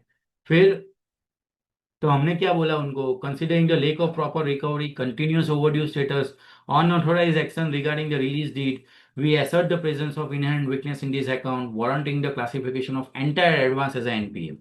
फिर हमने बोला, we strongly recommend recalling the entire advance due to the heightened risk posed by Mr. X's proposal to sell the mortgage property. If the property is sold and the proceeds are not allocated towards repaying the bank due, there is a significant risk that outstanding obligation to the bank will not met. Scenario could result in a substantial loss to the bank and further underscoring the urgency of taking proactive measure to safeguard the bank's interest. तो हमने बोला कि अभी आप बताओ कि क्यों उसको एनपीए ट्रीट नहीं करना चाहिए, हम तो बोल रहे हैं इसको एनपीए ट्रीट करो।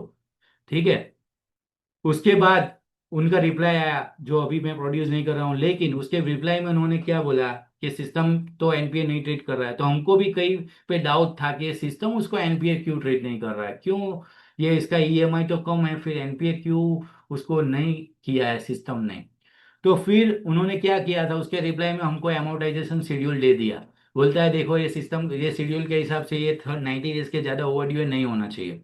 फिर हमने प्रॉपरली ये वो शेड्यूल को जब चेक किया तब पता चला कि हमारे कैलकुलेशन के हिसाब से 18 EMI होना चाहिए, बराबर है, और सिस्टम में हो रहे थे 17। तो एक बीच का मंथ उन्होंने गैप कर दिया था। तो सिस्टम ऑटोमेटिक तो गैप नहीं करता है, उन्होंने क्या किया था बीच में उसको रीसेट कर दिया था, 1 महीने का उसको मोरेटोरियम दे दिया। हमने पूछा साहब किस हिसाब से मोरेटोरियम दे दिया, वो भी ओवरड्यू अकाउंट को, जो एनपीए में स्लिप होने वाला था उसको आप जब ये 1 मंथ ओवरड्यू मोरेटोरियम कैसे दे सकते हो। तो हमको इस पे से क्लियर पता चल गया कि ये एनपीए में से बचाने के लिए उसको वन वन मंथ का उन्होंने मोरेटोरियम दिया, इसीलिए सिस्टम ने नहीं गिना। उसके बाद उनको एक्सेप्ट करना पड़ा और ये अकाउंट को एनपीए ट्रीट करना पड़ा।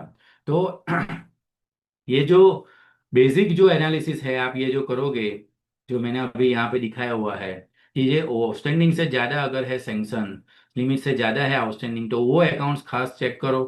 प्लस इरेगुलरिटी अमाउंट जो है उसका डिवाइड करके ईएमआई अमाउंट दिया था, और जो 3 से करीब करीब जो 3 आता है उसको चेक करो प्रॉपरली कि उसका जो रिकवरी जो आया है थोड़ा बहुत वो कैसे आया है, कोई नए लोन से तो नहीं आया है, ब्रांच के सस्पेंस में से ट्रांसफर नहीं किया है, वो सब उसमें पॉसिबिलिटी हो सकती है। फिर दूसरा एक जो आउटस्टैंडिंग डिवाइड बाय अपने को सैंक्शन लिमिट करना है, ठीक है।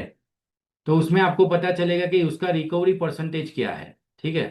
तो रिकवरी परसेंटेज के आउटस्टैंडिंग डिवाइड बाय आप रिकवरी को, तो उसमें रिकवरी परसेंटेज पता चलेगा, ठीक है, कि भाई उसका जो रिकवरी है जो कितना परसेंटेज हुआ है। अगर बहुत पुराना लोन है और उसका रिकवरी ओनली 5% और 10% दिखा रहा है, तो वो भी आप अकाउंट देख सकते हो, तो उसमें क्या प्रॉब्लम है, क्यों रिकवरी नहीं आया उसका परसेंटेज के हिसाब से।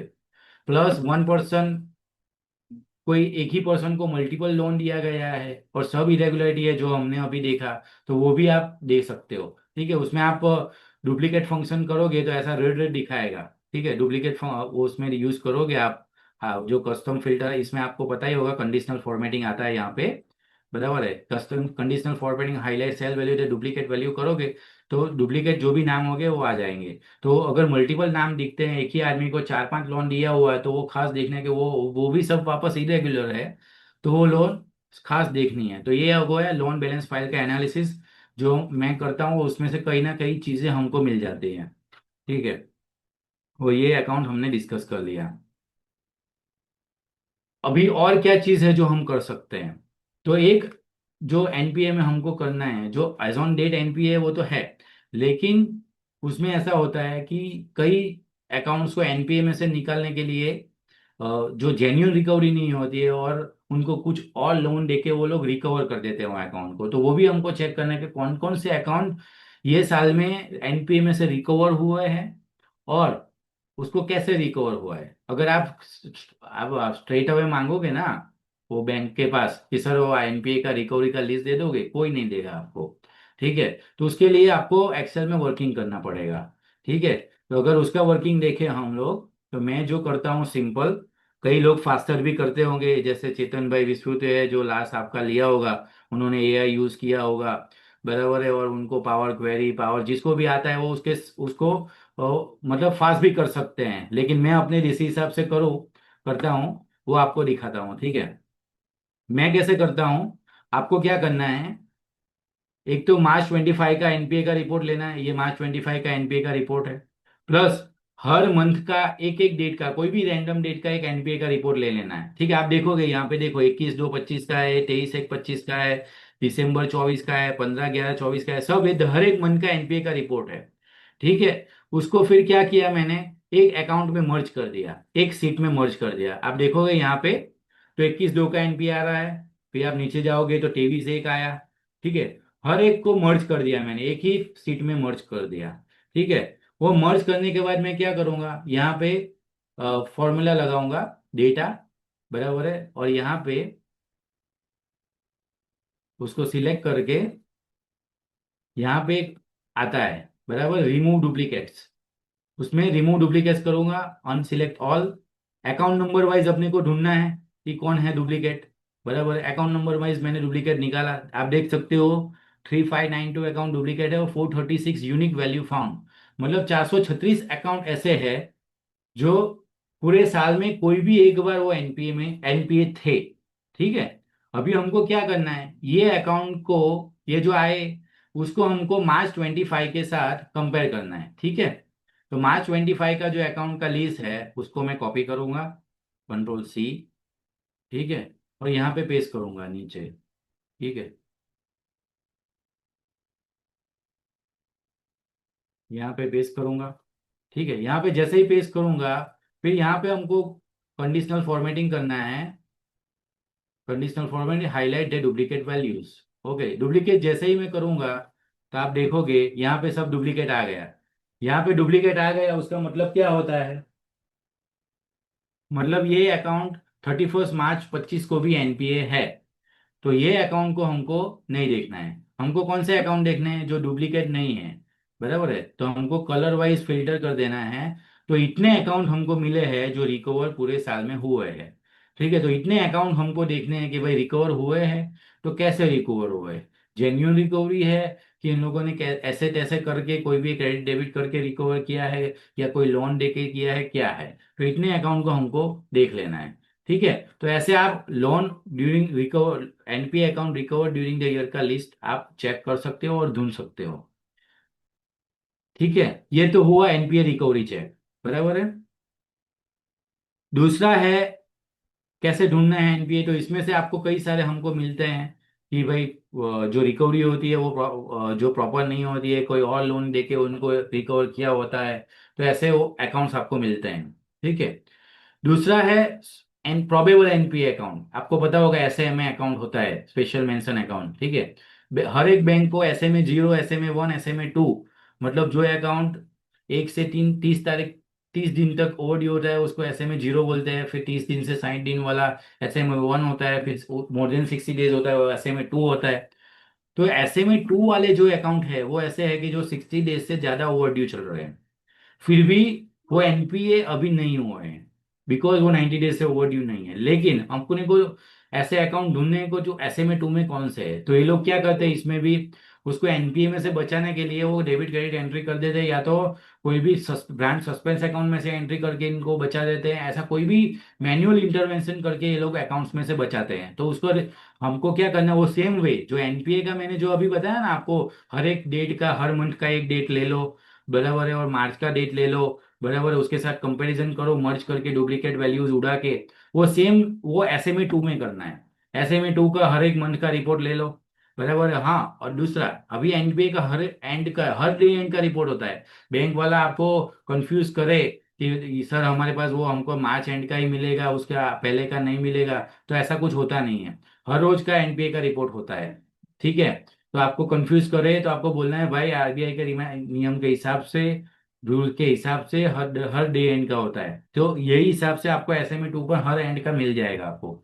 तो SMA 2 रिपोर्ट निकाल के वो एनालिसिस करके आपको ढूंढना है कि कौन से अकाउंट है जो SMA 2 में थे पूरे साल में और एनपीए नहीं हुए। उसमें से अगर बहुत लंबा लिस्ट आता है तो आप सैंपल सिलेक्ट कर सकते हो, और सैंपल में से आप देख सकते हो कि ये अकाउंट्स कोई भी मैन्युअल इंटरवेंशन करके तो वो एनपीए में से नहीं बचा है ना, वो आपको चेक करना है, जेन्युइन रिकवरी उसमें होना चाहिए। ठीक है। ये तो बात हुई एनपीए कैसे ढूंढना है।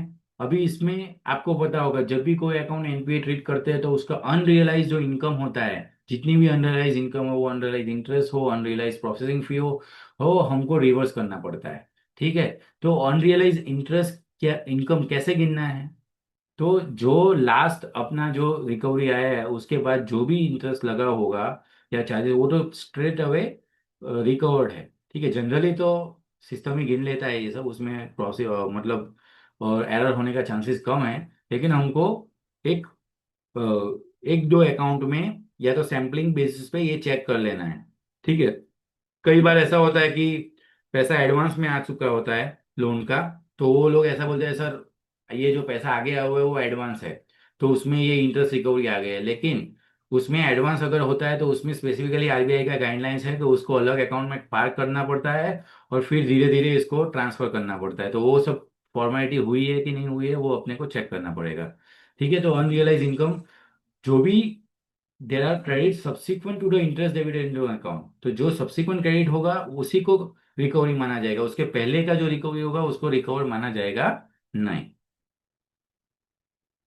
अभी दूसरा एक जो चीज जो लोग स्किप करते हैं, जो ऑलरेडी एनपीए अकाउंट है वो बोलते हैं ये जो एनपीए का लीज है उसको देख के हमको क्या करना है, वो तो ऑलरेडी एनपीए में है, आपको उसको कुछ नहीं चेक करना है। लेकिन नहीं, ऐसा नहीं है। हमको एनपीए के लीज को भी चेक करना है, वो किस हिसाब से चेक करना है, तो उसका वैल्यूएशन का कॉलम चेक करना है कि उसमें वैल्यूएशन उन्होंने क्या फीड किया होता है। कई बार सीसी अकाउंट अगर एनपीए होता है तो वो स्टॉक का फिगर डाल के लगते हैं प्राइमरी सिक्योरिटी में।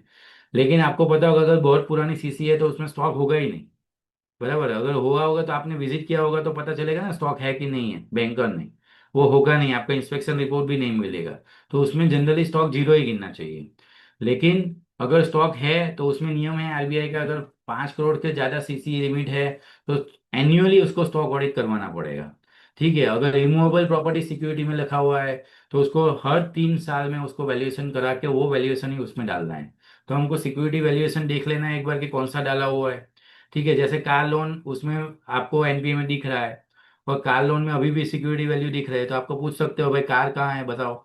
आपने वो उसको कार को सील किया है क्या नहीं किया है, कहाँ है कार, क्या है, वो बताएगा वो सर वो तो कार लेके चला गया, वो हमको कार नहीं मिली, तो उसमें वैल्यू कहाँ से आएगा। वो सिक्योरिटी नहीं है और एक जेट का फ्रॉड हो गया। तो वो भी चीज़ें आपको देखनी है। प्लस अगर वैल्यूएशन वो करा रहा है और हम देखते हैं कि वो उसका वैल्यूएशन 50% से ज़्यादा गिर गया है तो उसको डायरेक्टली डाउटफुल करना पड़ेगा। सब स्टैंडर्ड उसमें ले जाने की जरूरत नहीं, डायरेक्ट उसको डाउटफुल करना पड़ेगा। उसी तरह अगर 10% से ज़्यादा उसका 10% ही से कम उसका वैल्यू दे गया है सिक्योरिटी का तो उसको डायरेक्ट लॉस एसेट में ट्रीट करना पड़ेगा। ठीक है, तो इस हिसाब से एनपीए जो एक्चुअली है उसका डेट वेरीफाई करना है कि उसका जो सैम्पलिंग बेसिस पे कि ये जो डेट है वो प्रॉपर है कि नहीं है। और प्लस उसका वैल्यूएशन भी देखना है कि वैल्यूएशन उन्होंने क्या डाला हुआ है। उसका भी अपना एमओसी देना पड़ता है अगर वैल्यूएशन, तो उसका 2-3 जगह इफेक्ट पड़ता है। उसका प्रोविजन में भी इफेक्ट पड़ता है प्लस रिस्क वेट में भी इफेक्ट पड़ता है, रिस्क वेट का जो रिटर्न आता है उसमें भी इफेक्ट पड़ता है। तो इस बार आप एनपीए चेक करोगे तो ये वैल्यूएशन भी चेक करेंगे। ठीक है, दूसरा है other point of verification in NPA. ठीक है, तो आपको पता होगा एनपीए बोरो वाइज होता है नॉट फैसिलिटी वाइज, बराबर है। तो एक एनपीए अकाउंट किसी का हो गया तो उसको सब अकाउंट एनपीए ट्रीट करना पड़ेगा। ठीक है, तो अभी जनरली ये सिस्टम गलती नहीं करता है। सिस्टम गलती कब करेगा, जब जो सीआईएफ होगा वो अलग बनाया होगा तो ही करेगा। तो हमको क्या करना है, लोन बैलेंस फाइल में डुप्लीकेट फंक्शन जो हमने ऑलरेडी लगाया हुआ है उसमें जो अकाउंट अगर कोई अकाउंट एनपीए में है और वही नाम दूसरी जगह स्टैंडर्ड में दिखा रहा है तो वो अकाउंट चेक करना है कि यार सिमिलर पर्सन है कौन है। पॉसिबिलिटी हो सकती है कि सीआईएफ अलग हो, पॉसिबल, बराबर है, तो वो एक बार आप चेक कर सकते हो लोन बैलेंस फाइल में। और जो भी एनपीए है जनरली सिस्टम जनरेटेड होता है तो डेट का बराबर होती है, लेकिन सीसीए अकाउंट वगैरह कोई एनपीए हुआ है तो उनको अपने को डेट प्रॉपर देख लेना है कि भाई स्टॉक स्टेटमेंट के बेसिस पे किया है तो लॉक स्टॉक स्टेटमेंट कौन सा था, उस हिसाब से हमको एनपीए करना है। प्लस एनपीए में कोई भी मटेरियलिटी कॉन्सेप्ट नहीं लगता है, एक बात ये आप समझ लेना। कई बार आप देखोगे कोई कोई बैंक में, जैसे हमारी बैंक में मटेरियलिटी का कॉन्सेप्ट दिया हुआ है कि भाई 1 लाख से ज्यादा की कम, 1 लाख से अगर कम है अमाउंट तो उसका एमओसी नहीं देना है। ठीक है, लेकिन ये जो एमओसी का जो थ्रेशोल्ड है 1 लाख रुपया जो उन्होंने दिया हुआ है वो अपना जो सब एक बैंक में अलग अलग होता है, लेकिन ये 1 लाख का जो है वो एनपीए में नहीं लगता है। एनपीए में आप 10,000 रुपया भी होगा तो आपको एनपीए उसका एमओसी देना पड़ेगा। ठीक है, इसमें मटेरियलिटी कॉन्सेप्ट एनपीए में नहीं लगता है। ठीक है, दूसरा है क्विक मोर्टालिटी केस। अगर कोई अकाउंट 12 महीने के अंदर अगर एनपीए हो गया तो उसको क्विक मोर्टालिटी बोलते हैं। तो ये भी अकाउंट्स हम सब छोड़ देते हैं, कभी वो तो ऑलरेडी एनपीए हो गया उसको क्या देखना है। लेकिन उसको देखना है अगर हमारे ही साल में सैंक्शन हुआ है तो वो सैंक्शन कैसे किया गया था, किस हिसाब से किया गया था, वो सब देखना है। फ्रॉड का एंगल देखना है कि कोई फ्रॉड तो नहीं हो गया है बैंक के साथ, अगर फ्रॉड हुआ है तो वो रिपोर्ट हुआ है कि नहीं हुआ है वो सब हमको देखना है। ठीक है, तो क्विक मोर्टालिटी के केस में हमको वो असेसमेंट देखना है कि किस हिसाब से वो असेसमेंट हुआ था और असेसमेंट के टाइम कोई फ्रॉड तो नहीं हुआ था, वो सब हमको देखना है। ठीक है, दूसरा है NPA norms for advance against FD NSC KVP. तो ये जो लोन अगेंस्ट एफडी होता है केवीपी होता है उसमें ये जो नॉर्मल एनपीए के नॉर्म्स है वो नहीं लगते हैं जब भी उसके as far as margin is available वो अकाउंट एनपीए ट्रीट नहीं कर सकते, ऐसा आरबीआई का रेगुलेशन है। ठीक है। उसमें मतलब ये जो जो अपना नियम है, जैसे देखा कि 30 डेज 90 डेज का कोई रिकवरी नहीं हुआ है, कोई भी क्रेडिट एंट्री नहीं हुआ है, तो वो सब जो रूल्स है ये यहाँ पे अप्लाई नहीं करना है।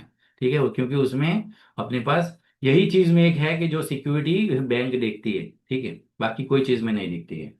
फिर दूसरा है NPA norms for government guaranteed account. अगर किसी का सेंट्रल गवर्नमेंट गारंटीड है एडवांस, तो उसमें ये एनपीए का रूल्स रेगुलेशन नहीं लगता है। लेकिन वो एनपीए का रूल्स रेगुलेशन खाली ने खाली क्लासिफिकेशन के लिए नहीं लगता है, बाकी इनकम रिकॉग्निशन के लिए लगता है। अगर वो अकाउंट में रिकवरी नहीं आ रहा है तो उसको रिकवर के बेस में ही अपने को एनपीए इनकम बुक करना है। ठीक है। तो और दूसरा, ये स्टेट गवर्नमेंट की गारंटी में नहीं एप्लीकेबल होता है, ओनली सेंट्रल गवर्नमेंट की गारंटी में ही ये एप्लीकेबल होगा। ठीक है। दूसरा है NPA norms for finance non financial parameters. ये हमने ऑलरेडी देख चुके हैं, इन हैंड वीकनेस जो मैं अकाउंट्स हमने डिस्कस किया, आपने देखा टर्नओवर सफिशिएंट नहीं था, बराबर है, उसमें डेबिट क्रेडिट सफिशिएंट नहीं था।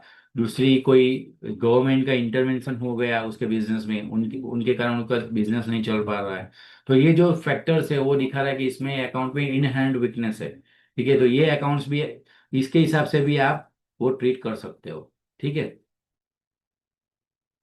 तो दूसरा है नॉन अचीवमेंट ऑफ डीसीसीओ। बराबर है, जनरली हम जो अपनी जो स्केल होती है ब्रांचेस में ये सब एप्लीकेबल नहीं होता है, लेकिन अगर कोई बड़ा लोन लिया हुआ है और उसमें समझो प्रोजेक्ट कंप्लीशन का डेट दिया होता है कि भाई ये तारीख तक हफ्ते को कंप्लीट कर देना है, अगर वो तारीख तक हमने कंप्लीट नहीं किया है तो वो उसमें भी उसको एनपीए ट्रीट कर सकते हैं 90 डेज के बाद। ठीक है। गोल्ड लोन हम ऑलरेडी देख चुके हैं।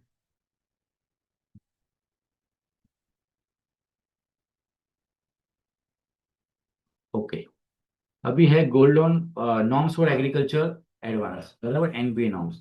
तो जो एग्रीकल्चर लोन है उसमें नॉर्मल जो 90 डेज का क्राइटेरिया वो नहीं लगता है, इसमें क्राइटेरिया लगता है overdue for two crop season, बराबर, फॉर शॉर्ट टर्म क्रॉप। जो शॉर्ट टर्म क्रॉप होते हैं उसमें टू क्रॉप सीजन देखना है, और जो लॉन्ग टर्म क्रॉप सीजन होते हैं उसमें वन क्रॉप सीजन देखना है। और ये जो क्रॉप सीजन है वो कौन डिसाइड करेगा?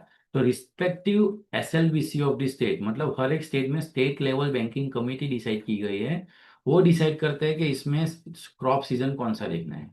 तो as I am located in Gujarat, तो गुजरात में 164th मीटिंग हुई थी एसएलबीसी गुजरात में, उसमें ये तय किया गया है कि भाई all short duration crop to have a crop season of 12 months and all long duration crop to have a crop season of 18 months. मतलब इन्होंने सिंपल रखा है यहाँ पे, गुजरात में सिंपल है कि भाई जो शॉर्ट टर्म क्रॉप है उसको 12 महीने गिन लो, और जो लॉन्ग टर्म है उसमें 18 मंथ्स गिन लो। तो एनपीए का भी क्लियरली लिख के दे दिया है कि for short duration crop the account will be treated as NPA if the installment or principal and interest thereon remains overdue for two crop season, that is account turns into NPA after 36 months।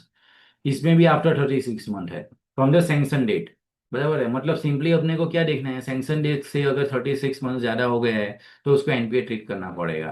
ठीक है, तो गुजरात में ये simple है, और अलग अलग state में आप अलग अलग हो सकता है। तो आपको क्या करना है कि जब जब भी बैंक में जाओ तो आप ये जो स्टेट लेवल बैंकिंग कमेटी का जो भी सर्कुलर या कुछ भी आया हुआ है आप ऑनलाइन भी सर्च कर सकते हो, मैंने ये ऑनलाइन ही ढूंढा है। तो आपकी जो बैंक है उसमें आप सर्च कर सकते हो, तो आपको एसएलबीसी जो भी स्टेट है आपका सर्च करोगे तो मिल जाएगा, उसका मीटिंग होता है, और मीटिंग का आप जो मिनट्स पढ़ोगे तो उसमें मिल जाएगा आपको। तो कई कई जगह पे ऐसा है कि उन लोगों ने हर एक क्रॉप वाइज, जैसे बनाना का अलग है, सब क्रॉप वाइज अलग अलग दिया हुआ आता है, तो उसके हिसाब से आपने को देखना पड़ेगा। वो अपनी गाइडेंस नोट पे भी एग्जाम्पल्स दिए हुए हैं कि कैसे देखना है। ठीक है। अगर प्रोविजनिंग देखें हम लोग तो सिंपल है कि भाई सब स्टैंडर्ड है तो 15% सिक्योर पोर्शन का करना है, 1 सिक्योर का 25 करना है। इसीलिए मैं बोल रहा कि एनपीए है तो उसका सिक्योरिटी क्यों देखना है, क्योंकि सिक्योरिटी के हिसाब से प्रोविजनिंग नॉर्म्स है। ठीक है, अगर सिक्योरिटी पोर्शन उन्होंने गलत डाला हुआ है तो प्रोविजनिंग कम होगा, बराबर है, प्लस रिस्क वेटेज में भी अलग होगा। ठीक है, जितना रिस्क ज़्यादा होगा उतना वेटेज उनको वैसे मिलेगा, तो उस हिसाब से अपने को अनसिक्योर पोर्शन भी अलग होता है प्रोविजनिंग। तो उस हिसाब से अपने को एनपीए होता है तो उसका प्रोविजन के लिए इफेक्ट होता है सिक्योरिटी का, तो सिक्योरिटी खास चेक करनी है हमको। ये हमने ऑलरेडी डिस्कस कर लिया है, जो एमओसी दिया था हमने जो लोन टेक ओवर के बारे में। ठीक है। और दूसरा एक एमओसी हमने दिया था कि एक कोई अकाउंट था उसमें मोर्गेज ही नहीं हुआ था। वो जो मोर्गेज होता है वो मोर्गेज ही नहीं हुआ था। तो ये अकाउंट भी हमने फाइल निकाल के देखा तो उसमें बैंक ने ही लेटर लिखा था कि भाई मोर्गेज कराओ मोर्गेज कराओ। समझो लोन हुआ था अहमदाबाद में और वो जो प्रॉपर्टी थी वो मुंबई लोकेशन में थी। तो पहले पहले हमको बैंक पर क्या समझाया कि सर मुंबई में मोर्गेज का कॉन्सेप्ट ही नहीं है। मैंने बोला सर ऐसा थोड़ी होता है। फिर मैंने बोला एक काम करो सर फाइल दो। फाइल देखा तो हमको पता चला कि वो बैंक खुद लिख रही है बोरोवर को सर मोर्गेज कराओ नहीं तो आपको 2% पेनल चार्ज लगेगा। ठीक है। और फिर मैंने देखा कि सर आपने लिया है पेनल इंटरेस्ट तो बोल रहे हैं नहीं लिया है तो हमने वो उसका भी 16 लाख का एमओसी दिया। बहुत बड़ा लोन था 9 करोड़ का उसका एक्सपोजर था होम लोन में। प्लस वो बाहर का था और बहुत सारे महीने मंथ्स बीत गए थे फिर भी वो मॉर्गेज नहीं मतलब वो सिक्योर्ड भी नहीं है तो हमको उसका भी एमओसी देना पड़ा कि ये सिक्योर्ड पोर्शन मत गिनो। ठीक है। तो वो भी एक अलग से प्रॉब्लम होता है उसमें क्योंकि ऑलरेडी अगर मॉर्गेज नहीं है तो सिक्योर्ड कैसे हो जाएगा। ठीक है। तो ये तो बात हुई एनपीए की। मैंने पूरी तरह के आपको बता दिया है कि भाई कैसे मैं एनपीए ढूंढ रहा हूँ कैसे नए अकाउंट एनपीए से आप ढूंढ सकते हो। ठीक है। अब बात करेंगे सर्टिफिकेशन की। तो कई सर्टिफिकेट हम लोग साइन करते हैं तो मोस्ट ऑफ अकाउंट आप देखोगे बराबर है। मोस्ट ऑफ अकाउंट अगर आप देखोगे तो मोस्ट ऑफ अकाउंट में आपको मिलेगा कि सर्टिफिकेट जो होते हैं मोस्ट ऑफ वो नील ही मिलेंगे आपको एक्सेप्ट ये इंटरेस्ट सब्वेंशन वाला प्लस 2-3 होते हैं जो हाउसिंग लोन एजुकेशन लोन के आपको मिलेंगे जिसमें फिगर्स होते हैं। तो जहां भी फिगर्स है वहां पर हमको एकदम डिटेल में वेरीफाई करना है कि भाई ये इसमें कैसे हो रहा है। बराबर है। ये जो इंटरेस्ट सब्वेंशन में सबसे ज्यादा गलती मुझे मिलती है और कई जगह पे मैंने एमओसी दिया है इसमें। बराबर है। कई लोग तो ये सर्टिफिकेट को ऐसे ही साइन कर देते हैं कुछ भी वेरीफाई नहीं करके उसको लगता है ये सब सिस्टम जनरेटेड है और सब सही है और वो साइन कर देते हैं लेकिन ऐसा नहीं है। बराबर है। इसमें कैसा है पहले तो जो कोई भी सर्टिफिकेट है ना तो उसका रिलेटेड रेगुलेशन है वो अपने को पढ़ना पड़ेगा। तो इंटरेस्ट सब्वेंशन में उसका रिलेटेड रेगुलेशन है। इसमें पहला नियम यह है कि बोरोवर को 7% पर एनम के हिसाब से लोन देना है।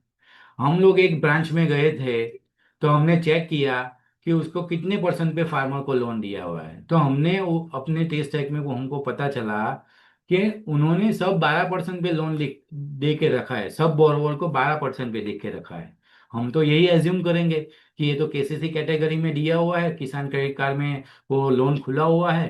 तो आपको तो माइंड में ऐसा ही होगा कि ऐसा सिस्टम तो बना ही होगा कि केसी लोन सिलेक्ट करोगे तो ऑटोमेटिक 7% होगा।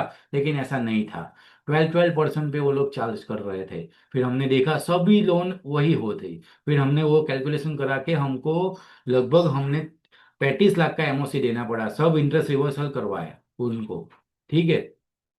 दूसरा एक मतलब ये पहले चेक कर लो कि वो जो भी लोन उसमें दिख रही है वो लिस्ट में जो पहले तो लिस्ट मांगना है कि भाई आप जो अमाउंट लिख के दे रहे हो कि इतने अकाउंट्स है वो इतना सबवेंशन है वो लिस्ट ऑफ अकाउंट दो हमको। और लिस्ट ऑफ अकाउंट में से फिर हमको सैंपल लेना है फिर उसमें देखना है कि भाई इसमें 12% पे दिया है या 7% दिया है कौन से रेट पे दिया है। अगर 7% पे दिया है तो एलिजिबल है ये अकाउंट्स। ठीक है। फिर हम जाएंगे नेक्स्ट। तो एक साल तक जो कैलकुलेशन है 1.5% वो एक साल तक ही करना है उसके बाद नहीं करना है। ठीक है। और तीसरा नियम है अप टू 3 लैक्स। बराबर है बोरोवर वाइज गिनना है। ठीक है। नॉट लोन वाइज तो ये भी अपने को मल्टीपल डुप्लीकेट फंक्शन दिखा अप्लाई करके देखना है कि एक ही बोरोवर को तीन मल्टीपल लोन दे के 3 लाख से ज्यादा तो नहीं कर रहे ना ये लोग। वो भी अपने को देखना है। ठीक है। ये सब आपको वेरिफिकेशन एक्सेल में करना पड़ेगा। प्लस ये जो 1.5% वाला है उसमें आपको जो कैलकुलेशन है वो जनरली सिस्टम बेस्ड होता है। उसकी सिस्टम में उन लोगों ने ये क्राइटेरिया डाला हुआ है तो उसमें एरर मिलने का चांसेस आपको कम है। दो तरह के सबवेंशन होते हैं 1.5% और 3%। 1.5% जो सबवेंशन है वो ऐसा सबवेंशन है जो गवर्नमेंट बैंक को देती है। मतलब गवर्नमेंट ने बैंक को क्या बोला हुआ है कि आप बोरोवर को 7% पे लोन दो हम लोग आपको 2% देंगे या 1.5% देंगे तो आपको 8.5% पे लोन पड़ेगा। तो उस हिसाब से ये सबवेंशन जो है वो किसको जा रहा है फार्मर को नहीं जा रहा है किसको जा रहा है बैंक को जा रहा है तो बैंक को पैसा मिलेगा। तो ठीक है। फी लाने के लेकिन लिए जरूरी है। Hello hello hello. हाँ जी हाँ जी बोलिए। हेलो।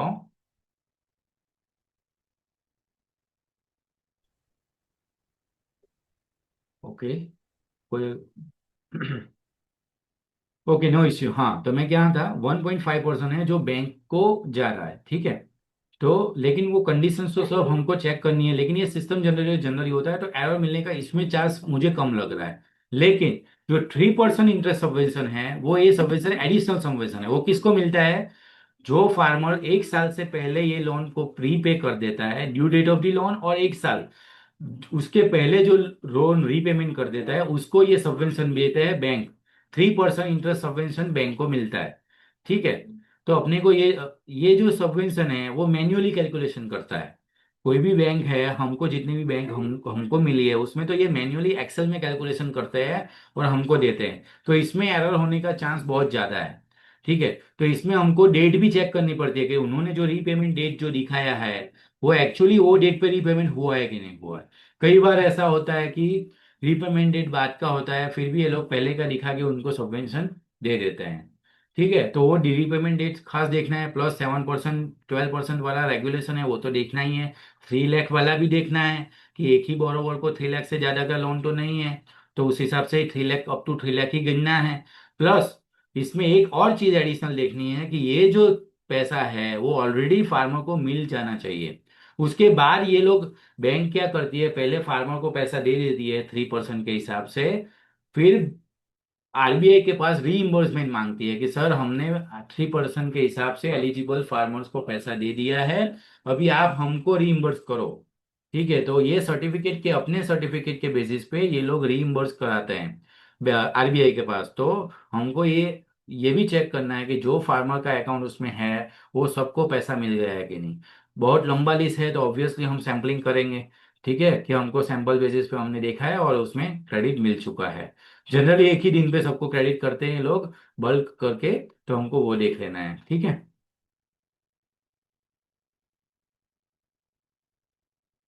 दूसरा बहुत ही इंपॉर्टेंट सर्टिफिकेट जो हम लोग साइन करते हैं, वो है प्रायोरिटी सेक्टर क्लासिफिकेशन, ठीक है। प्रायोरिटी सेक्टर क्लासिफिकेशन जो है, उसमें एक अपने पास सर्टिफिकेट लेता है कि ये जो अकाउंट्स है प्रायोरिटी सेक्टर में है।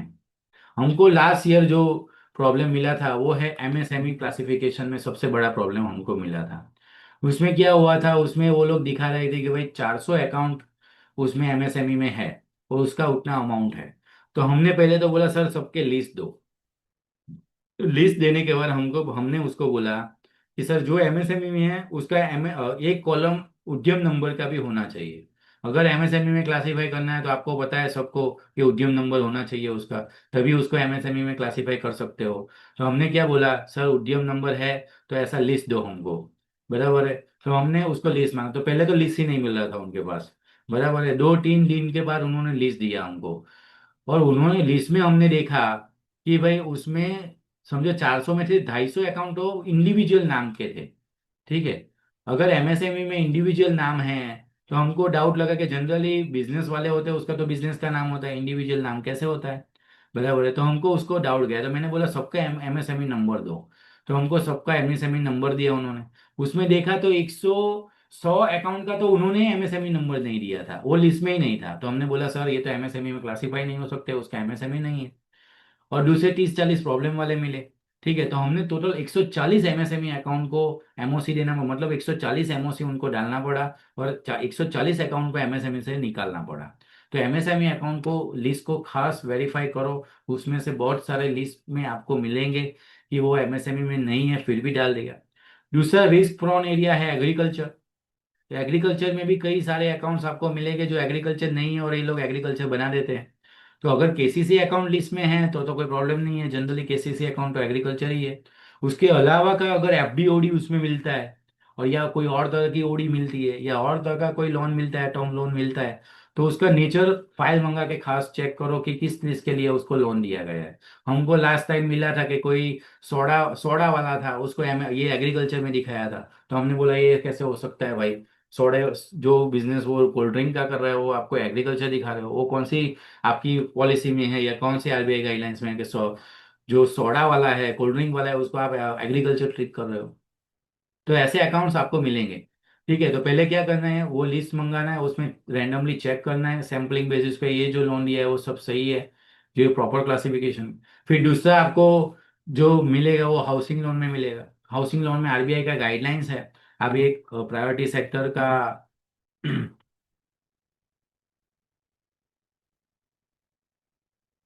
क्लासिफिकेशन का उन्होंने जो एक सर्कुलर दिया हुआ है, मैंने उसमें एक खाली समरी उन्होंने मैंने इसमें बनाई है, उसमें आप बताऊंगा। तो उसमें क्या है, उसमें हाउसिंग लोन पे उन्होंने टारगेट दिया हुआ है कि अगर कोई हाउसिंग लोन, पहले तो 50 लाख का लिमिट है, तो मतलब 50 लाख से नीचे का ही सब हाउसिंग लोन प्रायोरिटी में आएगा। ये तो एक बात हो गया।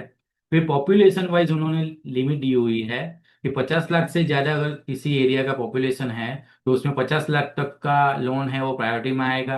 प्लस उसका जो कॉस्ट है मैक्सिमम 63 लाख होना चाहिए। तो यहाँ पे गड़बड़ी होती है। Priority sector classification generally system based rules डाले हुए होंगे तो ये तो पकड़ लेगा, लेकिन ये नहीं पकड़ेगा। कई बार प्रॉब्लम होता है इनपुट, अगर वो लोग क्या करेंगे, 1 करोड़ का लोन है और किसी ने 1 करोड़ का उसका बिल्डिंग है, लेकिन उसने लोन अगर 40 लाख का ही लिया होगा, बराबर है, तो ये चीज पकड़ में नहीं आएगी। ठीक है, तो ये चीज अपने को सैम्पलिंग बेसिस पे जो भी प्रायोरिटी सेक्टर में हाउसिंग लोन है, ये सब अपने को जो लोन का फाइल निकाल के खाली उतना देखा है कि उसका प्रोजेक्ट कॉस्ट क्या था। अगर प्रोजेक्ट कॉस्ट ये जो मैक्सिमम प्रॉपर्टी कॉस्ट जो दी हुई है उससे ज्यादा होगा तो उसको प्रायोरिटी सेक्टर में नहीं गिन सकते हैं और उसको बाहर निकालना पड़ेगा। ठीक है। और अगर कोई हाउसिंग लोन आप वेरीफाई कर रहे हो और आपने देखा, ठीक है, कि उसको एक से ऑलरेडी उसके पास 2-3 घर है, बराबर है, और उसके बाद और एक घर ले रहा है, बराबर है, तो उस कमर्शियल रिस्क, और वो जो उसका क्रेडिट असेसमेंट किया है उसमें रेंट इनकम भी उसका कंसीडर कर रहे हैं, तो इसको कमर्शियल रियल एस्टेट बोलते हैं, उसको प्रायोरिटी में क्लासीफाई नहीं कर सकते हो। ठीक है, तो ये भी एक क्राइटेरिया है जो आपको, उसी हिसाब से एजुकेशन लोन का भी है कि भाई 25 लाख तक का जो लोन होता है वही प्रायोरिटी सेक्टर में आएगा। एग्रीकल्चर में भी सब लिमिट दिया हुआ है उन्होंने। वैसे ही जितने सेक्टर्स है उसमें सब सब जगह उन्होंने अपना लिमिट दिया हुआ है, तो ये सब लिमिट आपको वेरीफाई करना है कि प्रायोरिटी सेक्टर में आएगा कि नहीं आएगा। ये दो जो इम्पोर्टेंट सर्टिफिकेट जो मैंने डिस्कस किए है उसमें आपको बहुत सारा मिस्टेक मिलेगा। बाकी के सर्टिफिकेट में जनरली मिस्टेक मिलने का चांसेस बहुत कम है। मतलब हमको नहीं मिला है, किसी और को मिल भी सकता है, और वो शेयर भी कर सकते हैं कैसे मिला हमको। ठीक है, तो हमको तो ये जो दो सर्टिफिकेट है, इंटरेस्ट सबवेंशन और प्रायोरिटी सेक्टर, दोनों में बहुत सारा मिस्टेक हमको जनरली हर साल मिलता है। ठीक है। ठीक है, ये तो हम ऑलरेडी डिस्कस कर चुके हैं। दूसरा एजुकेशन लोन और हाउसिंग लोन का भी कुछ कुछ सर्टिफिकेट, जैसे पीएमएवाई का होता है सर्टिफिकेट, प्रधानमंत्री आवास हेलो। योजना का। ठीक है, तो वो भी हम वेरीफाई कर सकते हैं उसका स्कीम जो कंडीशन है वो हेलो। सेट हुआ है कि नहीं हुआ है। Hello. Hello. Yes. Sir, can you repeat, sir, this interest subvention? Who are the eligible farmers? Eligible, we have already discuss. Yeah, you have discussed, but I have missed some points. Please, if you can, sir. Okay okay ji. Agriculture मतलब ये जो subvention है उसमें limit, पहला तो नियम है, जो रूल है वो है कि 7% पर एनम पे उसको लोन देना है, तो पहली कंडीशन ये चेक करनी है, बराबर है। प्लस 3 लाख तक का जो लोन है उसको पर बोरोवर 3 लाख तक का लोन ये स्कीम में दे सकते हैं सबवेंशन के लिए। ठीक है, बराबर है, और मैक्सिमम 1 ईयर तक का उनको इंटरेस्ट सबवेंशन मिलेगा। ठीक है, तो वन दो टाइप के सबवेंशन है, 1.5% और 3%। तो 1.5% जो सबवेंशन है वो डायरेक्टली बैंक को मिलता है, क्योंकि गवर्नमेंट क्या बोलती है कि हम आपको 7% पे आप पहले फार्मर को 7% पे लोन दो, हम आपको 1.5% देंगे, तो आपको 8.5% मिलेगा। तो उस हिसाब से तो ये 1.5% जो जा रहा है वो बैंक को जा रहा है। ठीक है, और दूसरा जो सबवेंशन है 3% है। ठीक है, और 3% जो है वो किसके लिए है, जो जो फार्मर जो ड्यू डेट नक्की की गई है, और one one year which ever is earlier, तो मैक्सिमम 1 ईयर के पहले जो रीपेमेंट कर देता है लोन का, पूरी लोन का, उसको 3% सबवेंशन उसको मिलता है, और डायरेक्टली फार्मर को मिलता है। और बैंक को पहले से उसको क्रेडिट कर देना पड़ता है फार्मर के अकाउंट को, फिर वो आरबीआई से उसका रीइंबर्समेंट मांगती है। तो अपना सर्टिफिकेट यही चीज का होता है कि हमने ऑलरेडी दे दिया है और आप ये सर्टिफाई करके दो। तो उसमें भी हमको ये चेक करना है कि जो रीपेमेंट डेट हुआ है वो रीपेमेंट डेट सही हुआ, सही लिखा है कि नहीं लिखा है, क्योंकि ये एक्सेल में मैन्युअली गिनता है कई जगह पे।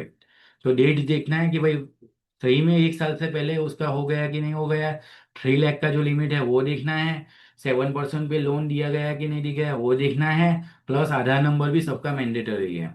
ठीक है, तो वो तो जनरली होता है, लेकिन वो भी एक बार आप सैम्पलिंग बेसिस पे आधार नंबर का कॉलम में देख सकते हो। ठीक है, तो ये था इंटरेस्ट सब्वेंशन का। ठीक है, और बाकी मैं एजुकेशन लोन की बात कर रहा था, उसमें एजुकेशन लोन की जो सब्सिडी मिलती है उसका भी सब रूल्स रेगुलेशन होता है। अगर वो सर्टिफिकेट में आपके फिगर्स है तो वो फिगर्स आपको वेरीफाई करना पड़ता है। वो लोन्स आपको सैंपल बेसिस पे वेरीफाई करनी पड़ेगी कि उसमें जो लोन दिया गया है सही में वो स्कीम में दिया गया है कि नहीं दिया गया है।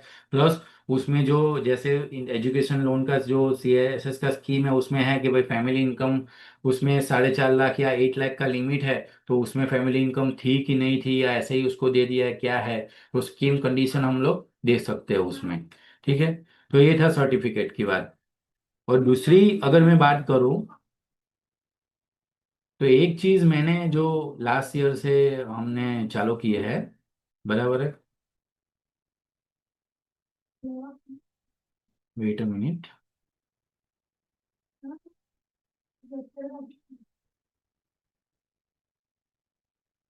एक जो मैंने लास्ट हेलो। ईयर से मैंने चालू हेलो। किया है कि LFAR जब हम भरते हैं तो कई क्वेश्चन ऐसे होते हैं जिसका कंफर्मेशन, जैसे आप MRL भी आप तो लेते होगे उनके पास, लेकिन मैंने क्या चालू किया है कि अभी जब भी मैं ब्रांच पे जाता हूँ या तो उसके पहले ही मैं ब्रांच को लेटर जब भेजता हूँ, प्राइमरी लेटर भेजता हूँ कि ये डॉक्यूमेंट आप रेडी रखना, उसके साथ ये भी भेज देता हूँ। उसमें मैं मुझे जो जो लगा कि LFAR में कुछ कुछ क्वेश्चन ऐसे है जिसका आंसर वो बैंक ब्रांच मैनेजर ही हमको दे सकता है, बराबर है। तो हमने क्या किया, वो क्वेश्चन को यहाँ पे कॉपी करके रख लिया और बोला है कि भाई आप बताओ कि whether branch is maintaining any balance with Reserve Bank of India, SBI और अदर बैंक।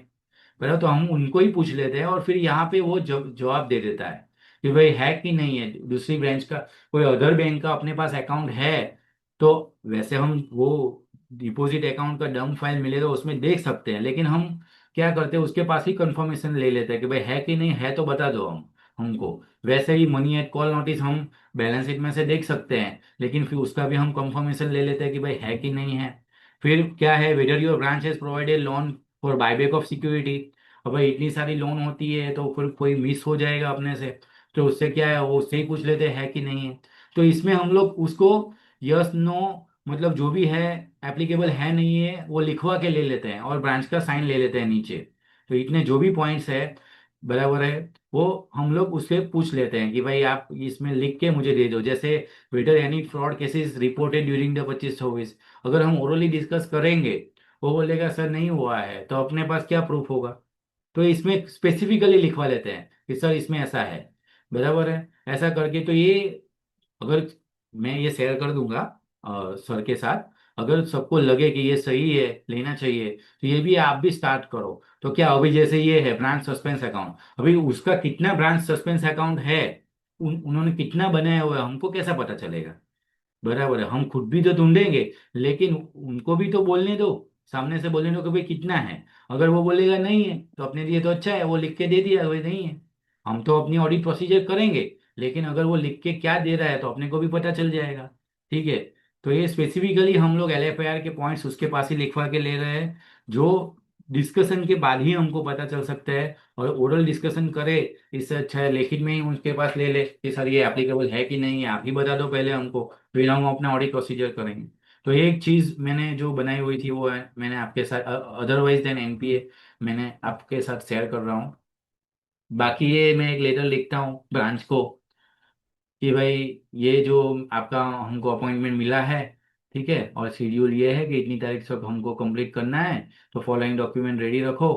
ठीक है, तो मैं इसमें पहले ही उसके बाद मांग लेता हूँ कि भाई हमको दो कंप्यूटर सिस्टम दे देना, लास्ट ईयर का ऑडिट रिपोर्ट दे दो, कॉन्करेंट ऑडिट रिपोर्ट दे दो, रफिया का ऑडिट हुआ है तो वो दे दो, बैलेंस शीट P&L रेडी रखो, चार्जेस रजिस्टर रेडी रखो, फिक्स रजिस्टर रेडी रखो, बैंक के सर्कुलर हो वो रेडी रखो, जो भी CCOD का बैलेंस फाइल है वो हम रेडी रखो, बराबर है। जो मैंने बोला था रैंडम डेट्स वो भी मैं उनको पहले से ही दे के रखता हूँ कि भाई NPA की इतनी रैंडम डेट्स मुझे रिपोर्ट चाहिए होगा, बराबर, तो ये रैंडम डेट का रिपोर्ट दे दो, SMA अकाउंट का इतनी रैंडम डेट का मुझे रिपोर्ट चाहिए वो दे दो, बराबर है। फिर इसमें मैं मांगता हूँ कि अपग्रेडेड ड्यूरिंग द ईयर का रिपोर्ट दो, लेकिन कोई देता नहीं है। फिर दूसरा रिस्ट्रक्चरिंग कोई अकाउंट्स को किया है तो उसका रिपोर्ट मुझे दे दो, डिपॉजिट अकाउंट के मुझे रिपोर्ट दे दो। सब ये रिपोर्ट मैं पहले से मांग लेता हूँ। फिर सस्पिशियस ट्रांजेक्शन अगर वो रिपोर्ट सिस्टम जनरेटेड होता है उसका रिपोर्ट दे दो। फिर यहाँ पे मैंने लिख दिया certificate that needed to be prepared by you manually along with supporting data. जो भी सब जो भी सर्टिफिकेट जो हमने डिस्कस किए इंटरेस्ट सबवेंशन का जो है, जो भी है सर्टिफिकेट, वो भी भाई रेडी रखो। जैसे हम आते हैं तो आपको तुरंत हम लोग चेकिंग उसका जो डेटा है वो वेरीफाई। देखो इतनी सारी मैंने लिखी है, सब चीज़ तो आपको मिलेगा नहीं, ठीक है, पार्टली ही मिलेगा। लेकिन मैं ऐसे सिस्टम रखता हूँ कि उसको बोल के रखता हूँ तो क्या होगा, अगर ऑडिट डिले हो रहा है तो हम उसको बोल सकते हैं कि सर हमने तो पहले से बोला था कि इतना रेडी रखना, आपने नहीं रखा, मैं क्या कर सकता हूँ। बाद में भी पहले दिन जाओगे तो थोड़ा बहुत आपको मिलेगा। बाद में अगर आपको लगता है कि ब्रांच मैनेजमेंट सपोर्ट नहीं कर रहा है, डॉक्यूमेंट्स नहीं दे रहा है टाइम पे, तो हम तो ऐसा करते हैं, उसको ये जो पेंडिंग लिस्ट है ना वो मेल पे हर रोज भेजते रहते हैं कि भाई इतना आ गया, इतना पेंडिंग है, इतना आ गया, इतना पेंडिंग है। क्वेरी लिस्ट भी मेल करते रहो। तो जब भी पीछे से जो इश्यू होगा, कभी क्या होता है एमओसी जब निकलता है ना तो ये लोग डिले करना चालू कर देते हैं, रिपोर्ट देते ही नहीं है। ठीक है, तो हम लोग क्या करते हैं फिर मेल चालू कर देते हैं। ठीक है, मेल में अगर आपका होगा ना तो आप बोल सकते हो लास्ट में कि सर हमने इतनी टाइम से हम लोग मांग रहे हैं, हमको पर डेटा नहीं मिल रहा है, तो हम लोग हमारा ऑडिट कैसे कंप्लीट होगा। अगर आपको लगता है तो हम डिस्क्लेमर ऑफ ओपिनियन दे देते हैं कि भाई डेटा नहीं मिला है इसलिए हमारा रिपोर्ट क्वालिफाइड है। आप ऐसा भी बोल सकते हो उसको। ठीक है, तो पहले से आप मेल में कम्युनिकेशन करने का सिस्टम रखो, मेल पे ही उसको भेज देने का सर इतना बाकी है, इतना पेंडिंग है। हर हर शाम को ऐसा होगा तो सिस्टम बना देने का, हर शाम को मेल कर देने का कि सर इतना आपने दिया, इतना पेंडिंग है। तो अपने को भी एक बार हर रोज का रिपोर्टिंग अपना भी हो जाएगा कि भाई इतना इतना हमको मिल गया, इतना हमको वेरीफाई करना है। ठीक है, तो ये सब चीज़ें जो मैं सिस्टम फॉलो करता हूँ वो आपको बता रहा हूँ। जो बाकी चेकलिस्ट वगैरह भी मेरा अपना खुद का बनाया हुआ है, वो भी मैं शेयर कर दूंगा ग्रुप में। ठीक है, जो अच्छा लगे तो आप फॉलो कर सकते हो, अदरवाइज सबके पास अपना खुद का होता ही है। जैसे मैंने ये जो सीसी का बनाया हुआ है चेकलिस्ट, उसमें आप देखोगे तो आप इसमें हर एक तरह की मैंने सिस्टम रखी है। जैसे मैं क्या करता हूँ, वर्ड फाइल बना दी है और इसको प्रिंट कर देते हैं, और हर एक जो अकाउंट चेक करते हैं उसमें डिटेल में ये फाइल मैं फिलअप कर देता हूँ कि भाई रिन्यू लिमिट क्या है, उसका रिन्यूअल डेट क्या था, उसका ओरिजिनल डेट क्या था, कब रिन्यू हुआ है। तो सब यहाँ से अपने को पता चल जाएगा कि भाई 180 DS से ज़्यादा तो नहीं हुआ है। डॉक्यूमेंटेशन कितने उसने पास मिले, सैंक्शन था तो उसका एलिजिबिलिटी कंडीशन कैसे हुआ है, फिर सिक्योरिटी था तो सिक्योरिटी का उसका प्राइमरी सिक्योरिटी का इंश्योरेंस है कि नहीं है, टाइटल क्लियर है कि नहीं है। बराबर है, उसमें बाजू में मैंने लिखा भी है जैसे वैल्यूएशन रिपोर्ट है, check if two valuers required as per policy. कई जगह पे थ्रेशोल्ड से ज्यादा होता है तो टू वैल्यूअर चाहिए उसको। बराबर है, valuation report more than 3 years not valid, proper execution of mortgage deed. जैसे समझो कोई पहले किसी का 5 करोड़ का लिमिट था, अभी बढ़ा के 6 करोड़ कर दिया, तो उसको एक्सटेंड किया कि नहीं किया। मॉर्गेज भी एक्सटेंड करना पड़ता है, तो वो एक्सटेंड किया कि नहीं किया वो भी हम लोग चेक कर सकते हैं। ठीक है, वो भी कंपनी है तो आरओसी में रजिस्टर किया कि नहीं किया, वो भी हमको चेक करना है। ठीक है, उस हिसाब से मैंने पूरा चेकलिस्ट बनाया हुआ है डिटेल में। फिर दूसरा स्टॉक स्टेटमेंट को कैसे वेरीफाई करना है। बराबर है, तो frequency as per bank policy क्या है, मंथली है, क्वार्टरली है, रिसीव डेट मेंशन है। स्टॉक स्टेटमेंट है, आप देखोगे मोस्टली में रिसीव डेट ही नहीं लिखी होती है, तो अपने को पता ही नहीं चलती है बैंक को कब स्टॉक स्टेटमेंट मिला है। अगर नहीं लिखी हुई है तो वो भी आप एक क्वेरी निकाल के रखो कि ये लोग नहीं लिखते हैं, एक आध LFAR में लिखो। ठीक है, तो टाइमली सबमिशन है कि नहीं, अगर टाइमली सबमिशन नहीं है तो पेनल चार्जेस सिस्टम में लगा है कि नहीं लगा है। प्रॉपरली फिल्ड बैंक स्टेटमेंट है, system as per prescribe format है कि नहीं है। बैंक का प्रिस्क्राइब फॉर्मेट होता है, उसी में स्टॉक स्टेटमेंट देना पड़ेगा। ऐसा नहीं है कि बोरोवर कुछ भी फॉर्मेट में दे रहा है, बैंक के प्रिस्क्राइब फॉर्मेट में होना चाहिए। फिर डेटर्स है तो ओनली 90 days डेटर ही गिनना है। बराबर, उसकी पॉलिसी देख देनी है। फिर पेड स्टॉक का क्रेडिटर डिडक्ट करते हैं कि नहीं करता है, वो सब देखना है। तो इसमें ही मैंने लिख लिया है। तो क्या होगा जब सीसी फाइल वेरीफाई अपना कोई आर्टिकल असिस्टेंट करता है या उस वो करता है, तो ये सब पॉइंट वो देख लेगा कि मैंने ये सब देख लिया कि नहीं देखा, सब टिक टिक कर देगा, सब लिख देगा कि ठीक है, और जहाँ पे क्वेरी होगा वो सामने लिख देगा। फिर क्वार्टरली इंस्पेक्शन किया हुआ है कि नहीं किया हुआ है, प्रॉपरली फिल्ड है कि नहीं है, क्रेडिट सबमिशन सब किया हुआ है कि नहीं, स्टेटमेंट वेरिफिकेशन, ये बहुत इंपॉर्टेंट है। कई लोग पूरा फाइल तो देख लेते हैं, बराबर है, लेकिन बैंक स्टेटमेंट को वेरीफाई नहीं करते हैं। तो बैंक स्टेटमेंट को वेरीफाई करना चाहिए, उसमें देखना है कि वो ओवरड्रॉन हुआ है कि नहीं हुआ है। कोई परचेज पार्टी को जो पेमेंट किया है वो क्रेडिटर का लिस्ट अपने पास जो होता है वो बैंक स्टेटमेंट से कंपेयर करो कि वो उसी को जा रहा है कि किसको जा रहा है। फिर फंड डाइवर्जन का चेक कर सकते हो, जैसे शेयर ब्रोकर को कोई पेमेंट किया है तो एक फंड डाइवर्जन है, रिलेटेड पार्टी है तो वो आप नोट कर सकते हो। हाई वैल्यू पर्सनल व्यक्ति को पैसा जा रहा है, हाई वैल्यू पेमेंट जा रहा है, पर्सनल आदमी का नाम आ रहा है, वो आप देख सकते हो। बहुत सारा कैश विड्रॉल हो रहा है सीसी अकाउंट में और उसका बिजनेस के नेचर के हिसाब से वो इनकंसिस्टेंट है, मतलब उसका बिजनेस ही ऐसा नहीं है कि उसमें कैश की जरूरत पड़ेगी, तो वो भी आप देख सकते हो और आप पूछ सकते हो कि भाई इतना कैश क्यों विड्रॉ हो रहा है इसमें से। फिर large value other transaction there are inconsistent with the borrower's business. Circular transaction होते हैं कि भाई पैसा आ रहा है और सेम डे उसको किसी के पास पैसा आ रहा है और किसी के पास जा भी सेम सेम आदमी के पास पैसा आ भी रहा है और जा भी रहा है, तो ऐसा लोन लेने देने का बिजनेस थोड़ी कर सकते हैं सीसी में से। तो सर्कुलर ट्रांजेक्शन आप देखो और क्या हो रहा है वो देखो। बराबर है। सीसी अकाउंट है, कोई मेजर ट्रांजेक्शन नहीं है, ये हमने जो पकड़े हैं सब अकाउंट्स उसमें ट्रांजेक्शन कुछ भी नहीं है और पूरा पूरा अमाउंट लिमिट यूज करके रखा है, तो इसमें पॉसिबल डाइवर्जन ऑफ फंड है और रेवेन्यू लीकेज भी ये सब चेक कर सके हुए ये चार्जेस लिए कि नहीं और कुछ ऑब्जर्वेशन हो। तो ये है मेरे सीसी अकाउंट का वेरिफिकेशन का लिस्ट, चेक लिस्ट। तो इसे ये मतलब समझो पूरा कोई भी अकाउंट को आप कोई भी पॉइंट आपसे छूटेगा नहीं, पूरा एक सैंपल आप कम लोगे ना तो चलेगा। आपको पता है लार्ज एडवांस आपको कंपलसरी है 10% ऑफ द एडवांस और 10 crore which ever is lower. ठीक है, तो 10 करोड़ से ज्यादा उसका ज्यादा होगा वो तो लार्ज एडवांस में आपको डिटेल वेरीफाई करना ही है। उसके नीचे अपने को कोई भी परसेंटेज कहीं पे भी नहीं लिखा हुआ है कि भाई हमको 31% वेरीफाई करना है या 50% वेरीफाई करना ही करना है। तो हमको जब सैम्पलिंग बनाओगे तो ऐसा नहीं है पूरा फाइल में ही हमारा टाइम वेस्ट हो जाए।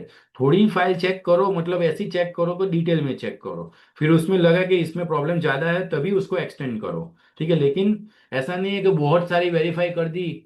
अभी तो आपको पता है एलएफआईआर में अपने को नंबर्स भी डालने हैं कि कौन से हमने सैंपल में सिलेक्ट किया, तो ऐसा ना हो जाए कि हमने जो सैंपल में सिलेक्ट किया उसमें बाद में गड़बड़ी निकले और हमने डिटेल में वेरीफाई नहीं किया हो, तो वो सब हमको ही प्रॉब्लम आएगा। तो थोड़े ही अकाउंट सिलेक्ट करो नंबर्स में, बट ऐसे काम सिलेक्ट करो कि उसमें कोई प्रॉब्लम ना आए, अपने को आगे जाके डिटेल में वेरिफिकेशन करो। लार्ज लार्ज एडवांस में तो आपको पूरा डिटेल में ट्रांजैक्शन ऑडिट करना है, आपको पता ही है। ठीक है, पूरा एक एक बैंक का जो स्टेटमेंट में वो पूरा पॉसिबल फंड डाइवर्जन की वो आपको पूरा डिटेल में एलएफआईआर भी भरना होता है कि उसका कैसा कैसा सिस्टम है, सब करना पड़ता है उसमें पूरे लार्ज एडवांस में उसमें डिटेल में भरना पड़ता है एलएफआईआर। लेकिन उसके अलावा का जो अकाउंट है उसके जो उससे सिवाय का जो अकाउंट है उसमें आपको ये आप सिस्टम फॉलो कर सकते हो। ठीक है, जो कोई भी अकाउंट मिस नहीं होगा, आपसे कोई भी डिटेल्स मिस नहीं होगा। ठीक है, तो ये तो मेरी बात सब हो गई है।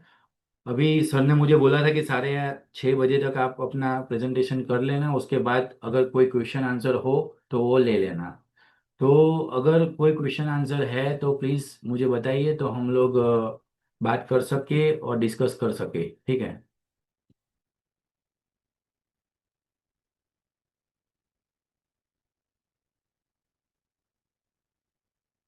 किसी ने लिखा है sir loan process by September 25 but not utilize by borrower till March 26, is it fine or to be reported no interest also not to be no interest also as not utilize. Okay, मतलब sanction हो चुका है लेकिन utilise नहीं गया, तो अगर CC account है तो आप कमिटमेंट चार्जेस के बारे में देख सकते हो, अदरवाइज अपने को कोई ज़्यादा मतलब इश्यू नहीं है।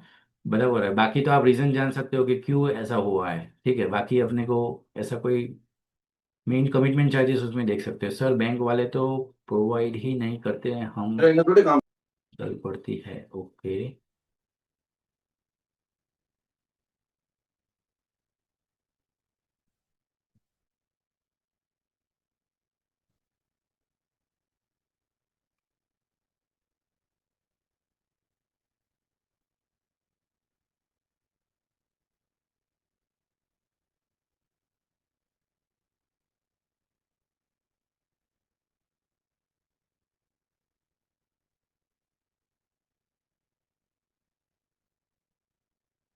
ओके, कोई बोल रहा है sir in cases short term NPA after 36 month period not understand. Okay, उसमें चेतन भाई ने दिया है, it depends on SLBC of state he said as per Gujarat. Okay, ये जो मैंने बताया हुआ है 36 मंथ, वो SLBC गुजरात के हिसाब से बताया, आपके स्टेट में अलग हो सकता है। मतलब सैंक्शन डेट से अगर कोई अकाउंट आउटस्टैंडिंग है 36 मंथ तक, तो उसके बाद उसको NPA ट्रीट करना पड़ेगा। वो SLBC गुजरात ने बोला है, आपके स्टेट में आप अलग हो सकता है। ठीक है।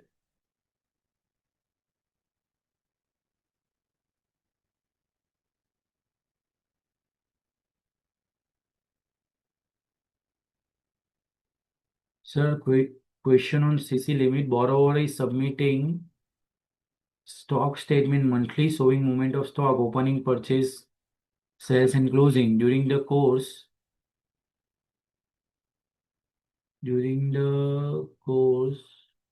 so as to check whether account was overdrawn the DP due to this deficiency, and the account can be marked as NPA. Properly defined. Okay, borrower is submitting stock statement monthly showing movement of stock. During the course of audit, we found that stock reported in stock statement of March 25 is higher than ABS of March. Okay. We also found that closing quantity of March 25 stock statement is as it is carried forward as opening quantity in April 25. Now my question is whether is deficiency of March 25 carried forward till March 20 so as to check whether account was overdrawn, the DP due to this deficiency, and the account can be on this ground even if the rest all things are okay. Okay. So ये बोल रहे हैं, जैसे मैंने मेरे example में आपने देखा होगा, मतलब मेरे केस में तो मार्च, आपका मार्च 25 है, मेरा 24 था। तो उसमें मार्च 24 में वो ओवरड्रॉन हो रहा था और सब्सटेंशियली ओवरड्रॉन है। 3.27 करोड़ का ही उसका DP बन रहा था और वो यूज कर रहा था 7.7 करोड़। तो सब्सटेंशियली लोअर है। लेकिन अगर आपका जो केस है, ऑब्वियसली आप कर सकते हो, बराबर, और उसको बोल सकते हो बोरोवर को कि आप जस्टिफाई करो, मैं ये ओपनिंग लेके चल रहा हूँ जो मार्च का है, और उस हिसाब से देखो ये DP ओवरड्रॉन है। अभी आप एक्सप्लेन करो कि क्यों DP आपका प्रॉपर है, क्यों ओवरड्रॉन है, वो आप उसके पास एक्सप्लेनेशन मांग सकते हो और कर भी सकते हो NPA। लेकिन थोड़े, जैसे थोड़ा बहुत ही डिफरेंस है, then you can take a practical view, okay, in my opinion. Okay, otherwise अगर if there is a drastic difference, if there is a almost half that what I have observed in my case, then you can do in your case also. You can obviously do. Okay, but you need to give all these thing in a writing and let the branch reply, let the borrower reply. Okay, what he want to see. Now we don't have to write to the borrower. We just need to write to the branch that in our opinion these accounts should be treated as NPA. Now please give me the reason why should these accounts should not be treated as an NPA. Okay, then they will reply and then you will consider. Okay. Okay, in case of gold loan, same date renewal paid is possible. हाँ, अभी RBI के आपको दिखाया मैंने, अभी renewal ही करेंगे, वो paid करेंगे ही नहीं। ठीक है, अभी रिन्यूअल का कॉन्सेप्ट अगर आ गया है तो वो रिन्यू ही करेंगे, तो खाली इंटरेस्ट पेमेंट करवा के वो रिन्यू करेंगे। ठीक है। Sir, in case of gold loan please tell about the limit. मैंने ऑलरेडी डिस्कस किया, 2.5 का लिमिट है, उसके ऊपर हमको क्रेडिट असेसमेंट फुल करना पड़ेगा। ठीक है, अदरवाइज वैसा कोई लिमिट नहीं है। ठीक है। In case of gold loan, same day loan closure is done and a fresh loan is issued. We have already discuss, last year it was treated as NPA। Okay, this year loan renewal concept is introduced by RBI, so there is no need to treat this account unless, yes, yes, I have already shared that circular. Okay, I will share that circular and right now also.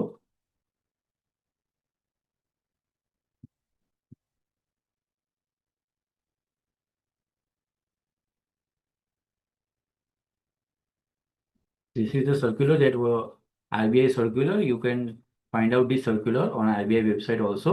6 जून 2025 ये number है उसका। उसमें para 11 में ये लिखा है। ठीक है,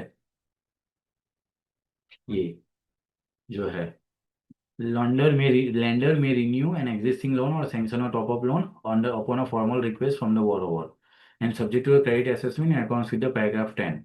Such renewal top-up shall be permitted only within the permissible LTV and provided loan is classified as standard. Further, renewal of bullet repayment loan shall be allowed only after the payment of accrued interest. तो accrued interest अपने उसमें से आना चाहिए, genuine source से, otherwise renew कर सकते हैं।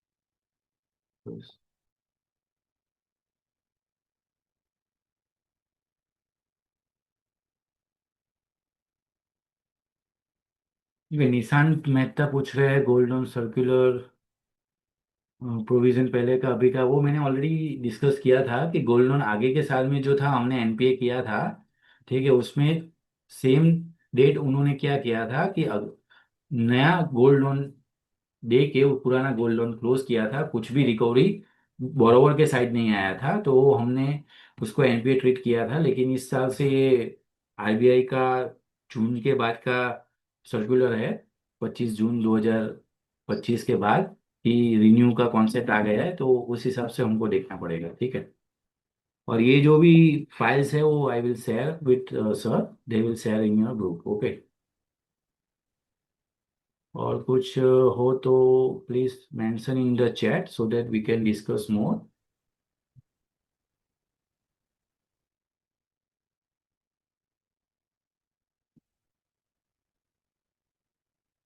My contacts will details will also be in part of the my presentation, so don't worry about that. Okay, वो भी आपको मिल जाएगा presentation for your information. This is just my contact details. You can connect with me for any issue during the bank branch audit. Okay, we will discuss. और किसी को कोई question हो या डिस्कस करना हो तो बता सकते हैं।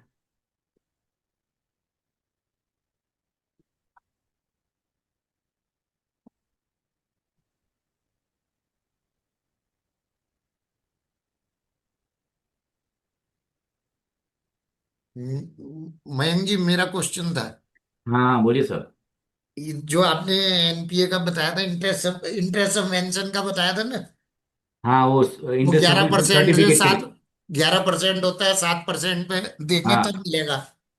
हाँ हाँ हम जब उसे डिटेक्ट कर लेते हैं इस इशू को, हाँ हाँ या एजुकेशन लोन सब्सिडी का इशू हम डिटेक्ट कर लेते हैं, हाँ तो हाँ बैंक सर्टिफिकेट बनाते हुए कहता है कि ये कंप्यूटर जनरेटेड फॉर्मेट है, हाँ हाँ इसमें चेंज नहीं हो सकता।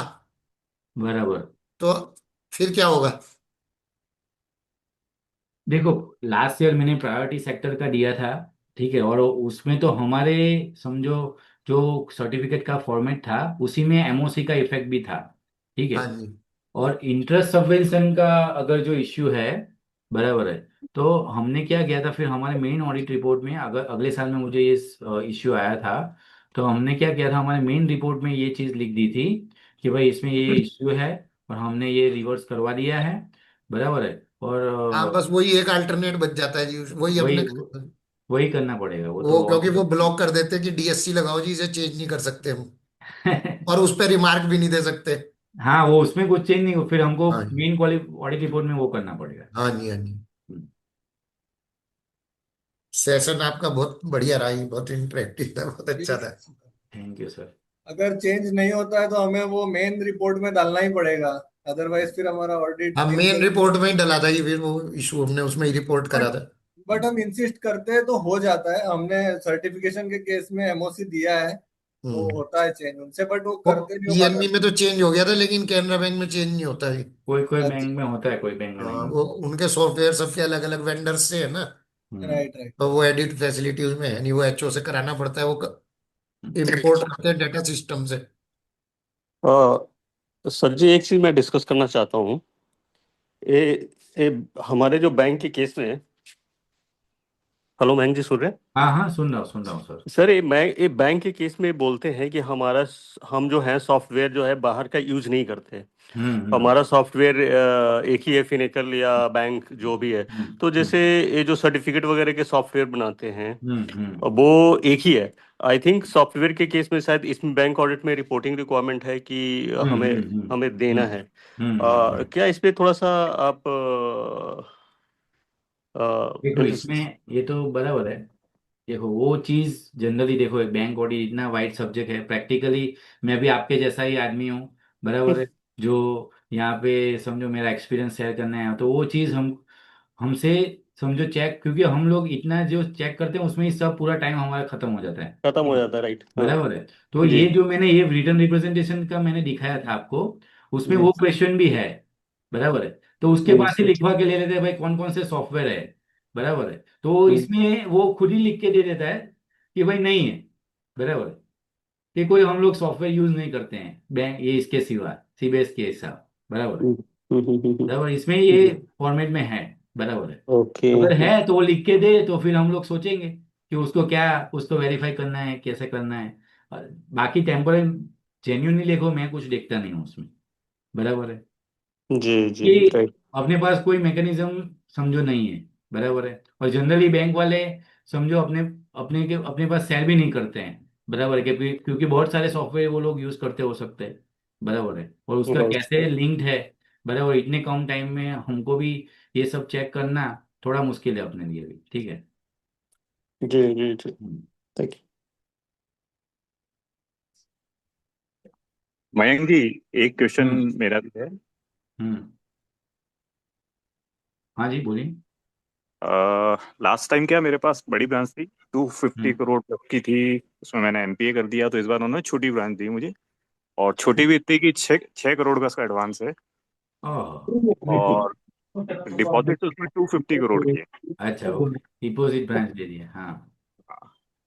तो अब डिपॉजिट के अंदर अपन क्या ऐसा लाइक क्राइटेरिया हो सकता है जिसको अपन बड़ा थॉरोली देखें, या देखो, जिसमें जिसके डिपॉजिट भी वही है कि जनरली लोग स्किप ही कर देते हैं, बराबर है। बाकी डिपॉजिट में तो देखो एक समझो कि भाई ये अपना जो एफडी होता है उसमें जो इंटरेस्ट रेट है वो सीनियर सिटीजन में कई बार मिस्टेक होती है कि भाई नॉन जो सीनियर सिटीजन है उसको क्लासिफाई कर दिया सीनियर सिटीजन में और उसको इंटरेस्ट ज्यादा दे दिया, वो सब मिल सकता है आपको उसमें, बराबर है। प्लस जो ये जो आरबीआई अपना क्या बोलते हैं उसको, मूल मूल अकाउंट जो बोलते हैं जिसमें गड़बड़ी ये लोग फ्रॉडस्टर करते हैं, वो कोई अकाउंट अपने ब्रांच में तो नहीं है, बराबर है। वो एक आप चेक कर सकते हो, मतलब केवाईसी जो भी है उसके उसके ऊपर आप ज्यादा फोकस कर सकते हो। फॉरेन फॉरेन का भी एक आता हाँ। है, फॉरेन एफडी हाँ। होती है फॉरेन हाँ। सिटीजन्स की, वो भी एक पॉइंट है। हाँ, मतलब वो सब एफडी के जो एंगल्स है डिपॉजिट्स के, वो एंगल्स पे आप जा सकते हो, बराबर है।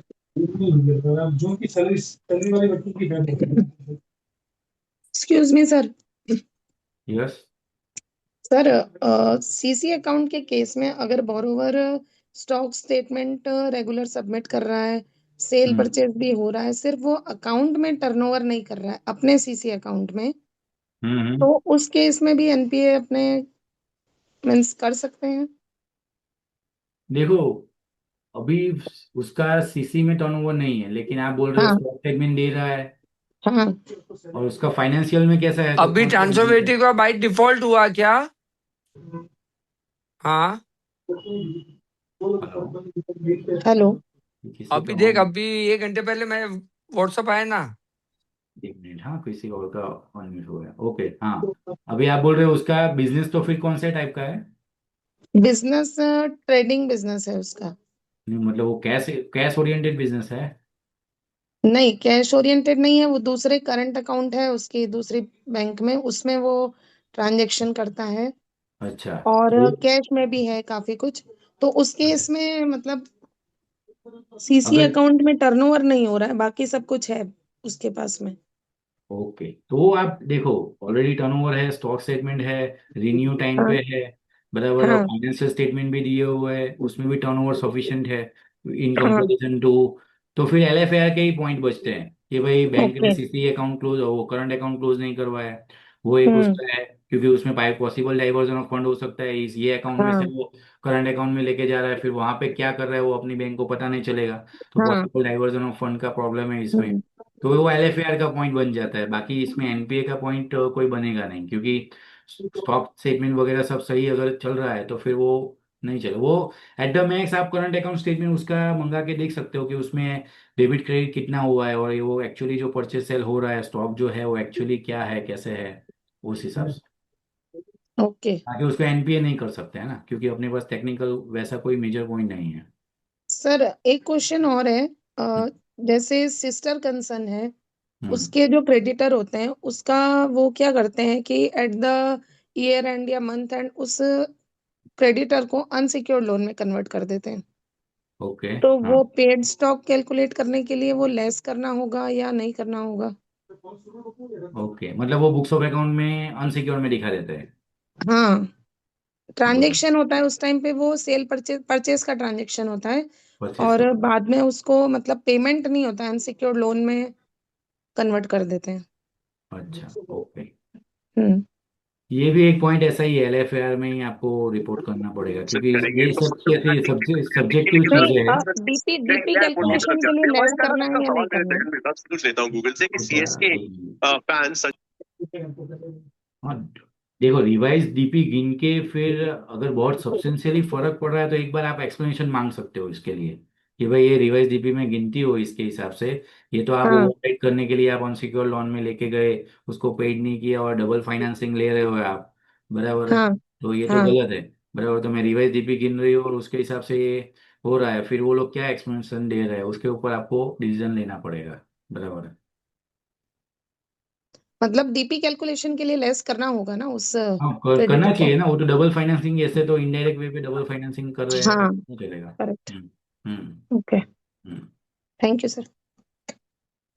सर एक केस भी मैं डिस्कस करना चाहता, जो मेरे साथ पिछले साल हुआ था।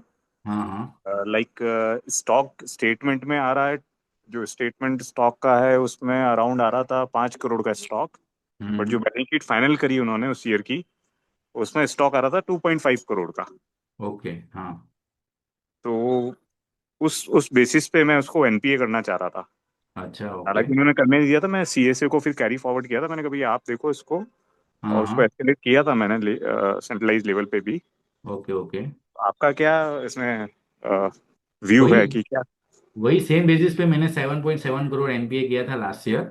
बराबर। अच्छा, उसमें ओके। मेरे हिसाब से डीपी आ रहा था 3.27, और उन्होंने डीपी वो सीसी लिमिट रखा था 7.7 करोड़। बराबर है। और उसका हम्म। जो बिजनेस का टर्नओवर भी नहीं था, ऐसा नहीं था कि स्टॉक में चेंज है लेकिन टर्नओवर है। टर्नओवर भी खाली 18 करोड़ का ही था जो मैंने डिस्कस किया। तो और प्लस उसके पास मैंने एक्सप्लेनेशन मांगा तो उन्होंने खुद इनहेरेंट वीकनेस के मुझे एक्सप्लेनेशन दिया कि गवर्नमेंट का इंटरवेंशन है इसलिए टर्नओवर नहीं हुआ। बराबर है ये सब। फिर वो खुद ने लिमिट घटा दी, 7 करोड़ से 6 करोड़ कर दिया, तो खुद ने बोला कि हाँ ओवरड्रॉन है। तो उस सब बेसिस पे मैंने तो कर दिया था, लेकिन हाँ। मैंने एनपीए किया था और उसको बोला था आप डिसएग्री। उन्होंने बोला हम डिसएग्री करेंगे, मैंने बोला कोई बात नहीं, फिर वो सेंट्रल ऑडिटर देखेगा।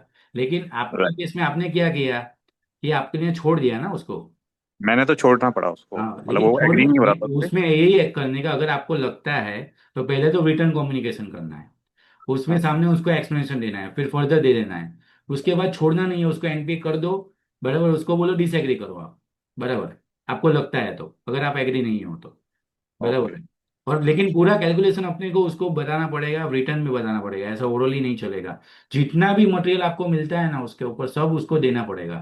बराबर है कि भाई उसके बाद का भी पूरा कैलकुलेशन बना के आपको देना पड़ेगा कि उसके मैं पहले से गिनता हूँ तो उसके बाद भी आपका कोई सेट नहीं हो रहा है। प्लस टर्नओवर टर्नओवर कैसा था उसमें? टर्नओवर ठीक था, 100 करोड़ का था। 100 करोड़ के सामने कितना था टर्न उसका सीसी? 5 करोड़। सीसी उसका लाइक शायद 10 करोड़ का ऐसा कुछ था, रिसीवेबल्स थे उसके। हाँ। अच्छा, मतलब वो टर्नओवर तो था उसका, मतलब। हाँ, नहीं टर्नओवर तो था, सब कुछ था। वही है, तो फिर उसमें क्या होता है कि ये ऐसे केस में फिर सोचना पड़ता है कि थोड़ा, हाँ। क्योंकि टर्नओवर भी हो रही, मेरे केस में तो क्या है टर्नओवर भी नहीं था, कुछ भी नहीं था, इसलिए फिर हमको इतना एडवर्स व्यू लेना पड़ा। लेकिन ये सब केसेस में आप वो स्टॉक ऑडिटर क्या बोल रहा था? स्टॉक ऑडिट तो करवाया होगा। स्टॉक ऑडिटर ने तो उसको क्लीन रिपोर्ट दिया था। बराबर है। और एक्चुअली उसको क्या? स्टॉक ऑडिटर ने इसलिए क्लीन रिपोर्ट दिया था कि उसने स्टॉक ऑडिट की थी सितंबर में, तब तक हाँ। उसकी बैलेंस शीट आई नहीं थी। अच्छा अच्छा, ओके। बराबर है। नहीं तो उसने लास्ट स्टॉक स्टॉक स्टेटमेंट से रिवर्स वर्किंग भी तो दिया होगा ना। नहीं वो वो जो जैसे सितंबर में किया है तो अगस्त का जो स्टॉक स्टेटमेंट आया, और वो जब स्टॉक करने गया उसका रिवर्स वर्किंग भी तो दिया होगा ना उसने। ये नहीं मुझे अभी दिया था। नहीं याद नहीं आ रहा है था। हाँ, बट बाकी हाँ उसमें स्टॉक। ऐसा होता है तो अगर वो गया तब वो अगस्त का स्टॉक अगर उसका मैच हो रहा है तो वो लोग एक पॉइंट वो भी है। लेकिन कई बार होता है कि स्टॉक ऑडिटर ये करता ही नहीं है, वो लोग ये रिकंसिलेशन नहीं देता है कि लास्ट स्टॉक स्टेटमेंट से अभी जो स्टॉक है उसका रिकंसिलेशन नहीं देता है, तो वो भी आप एलएफआईआर में एक बार लिख सकते हो। लेकिन ये जो पॉइंट है ना उसमें मेरे मेरे केस में कैसा था कि अलग अलग पॉइंट्स मेरे पास थे। तो मैंने समझो कि ये व्यू ले लिया। अब ये साथ में आपको दूसरा भी सब देखना पड़ेगा। और आपने वो LFR में तो लिखा ही होगा ना आपने? हाँ हाँ बिल्कुल, LFR में बिल्कुल लिखा, और CSA को अलग से ईमेल भी किया था मैंने। हम्म। सर मेन ये ऑडिट एक रिपोर्ट में इसको डालना चाहिए। अगर आप कोई अकाउंट छोड़ते हो और सीएसए के लिए फॉरवर्ड करते हो, मेन हाँ, ऑडिट रिपोर्ट में मेन उसका क्वालिफिकेशन चाहिए। हाँ बड़ा मैंने उसमें, अकाउंट बड़ा उसमें भी अकाउंट है ना, अदर तो पॉइंट उसमें में डाला डालना था, चाहिए। अदर पॉइंट में डाला मैंने। बराबर बराबर, हाँ तो ठीक है। तो फिर आपने तो अपना कम्युनिकेशन का जवाबदारी तो फुलफिल कर लिया है, तो अच्छा है। Right right. हम्म। उसका उसका पारितोषिक भी मिल गया सर, वो मतलब उसका वो फल भी मिल गया। अरे ऐसा कुछ नहीं होता है भाई, मैंने आगे सब बहुत किया हुआ है। ये तो अभी आपकी वो क्या बोलते हैं नसीब की मैटर है। बाकी ऐसा ना कुछ होता नहीं, हमने आगे भी सालों में किया हुआ है। और अभी देखते हैं हमको भी क्या होता है। आप बोल रहे हो ऐसा होगा, तो हमको भी ऐसा होगा। सर कोई जनरली दिक्कत ऐसा नहीं है होता अपन नहीं तो। है। मैंने तो नोटिस किया नहीं है कि हाँ, मैंने तो 10 साल से एमओसी कर दिया रहा हूँ इसलिए ऐसा। ऐसा नहीं होता है। वो दूसरा नहीं कोई रीजन हो सकता है। मैं भी 20 साल से हूँ सर, इसी में ही हूँ लाइक, बट तो ये ठीक है, आपको, फर्स्ट टाइम ही ऐसा आपका हुआ, एक्सपीरियंस आउट हाँ में होगा। वही पता बोल रहा हूँ, वो फर्स्ट टाइम हुआ है, लेकिन मतलब उस रीजन से नहीं हुआ होगा आपका, मतलब समझो कि कुछ अलग रीजन होगा। समझे? Might be, yes. Might be. हाँ। Thank you, thank you. बाकी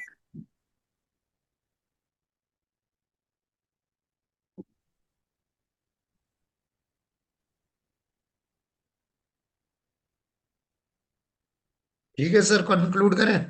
ओके, थैंक यू ठीक है, विपुल थैंक भाई। यू मयंक जी, आपने बहुत टाइम दिया, खूब अच्छे से समझाया।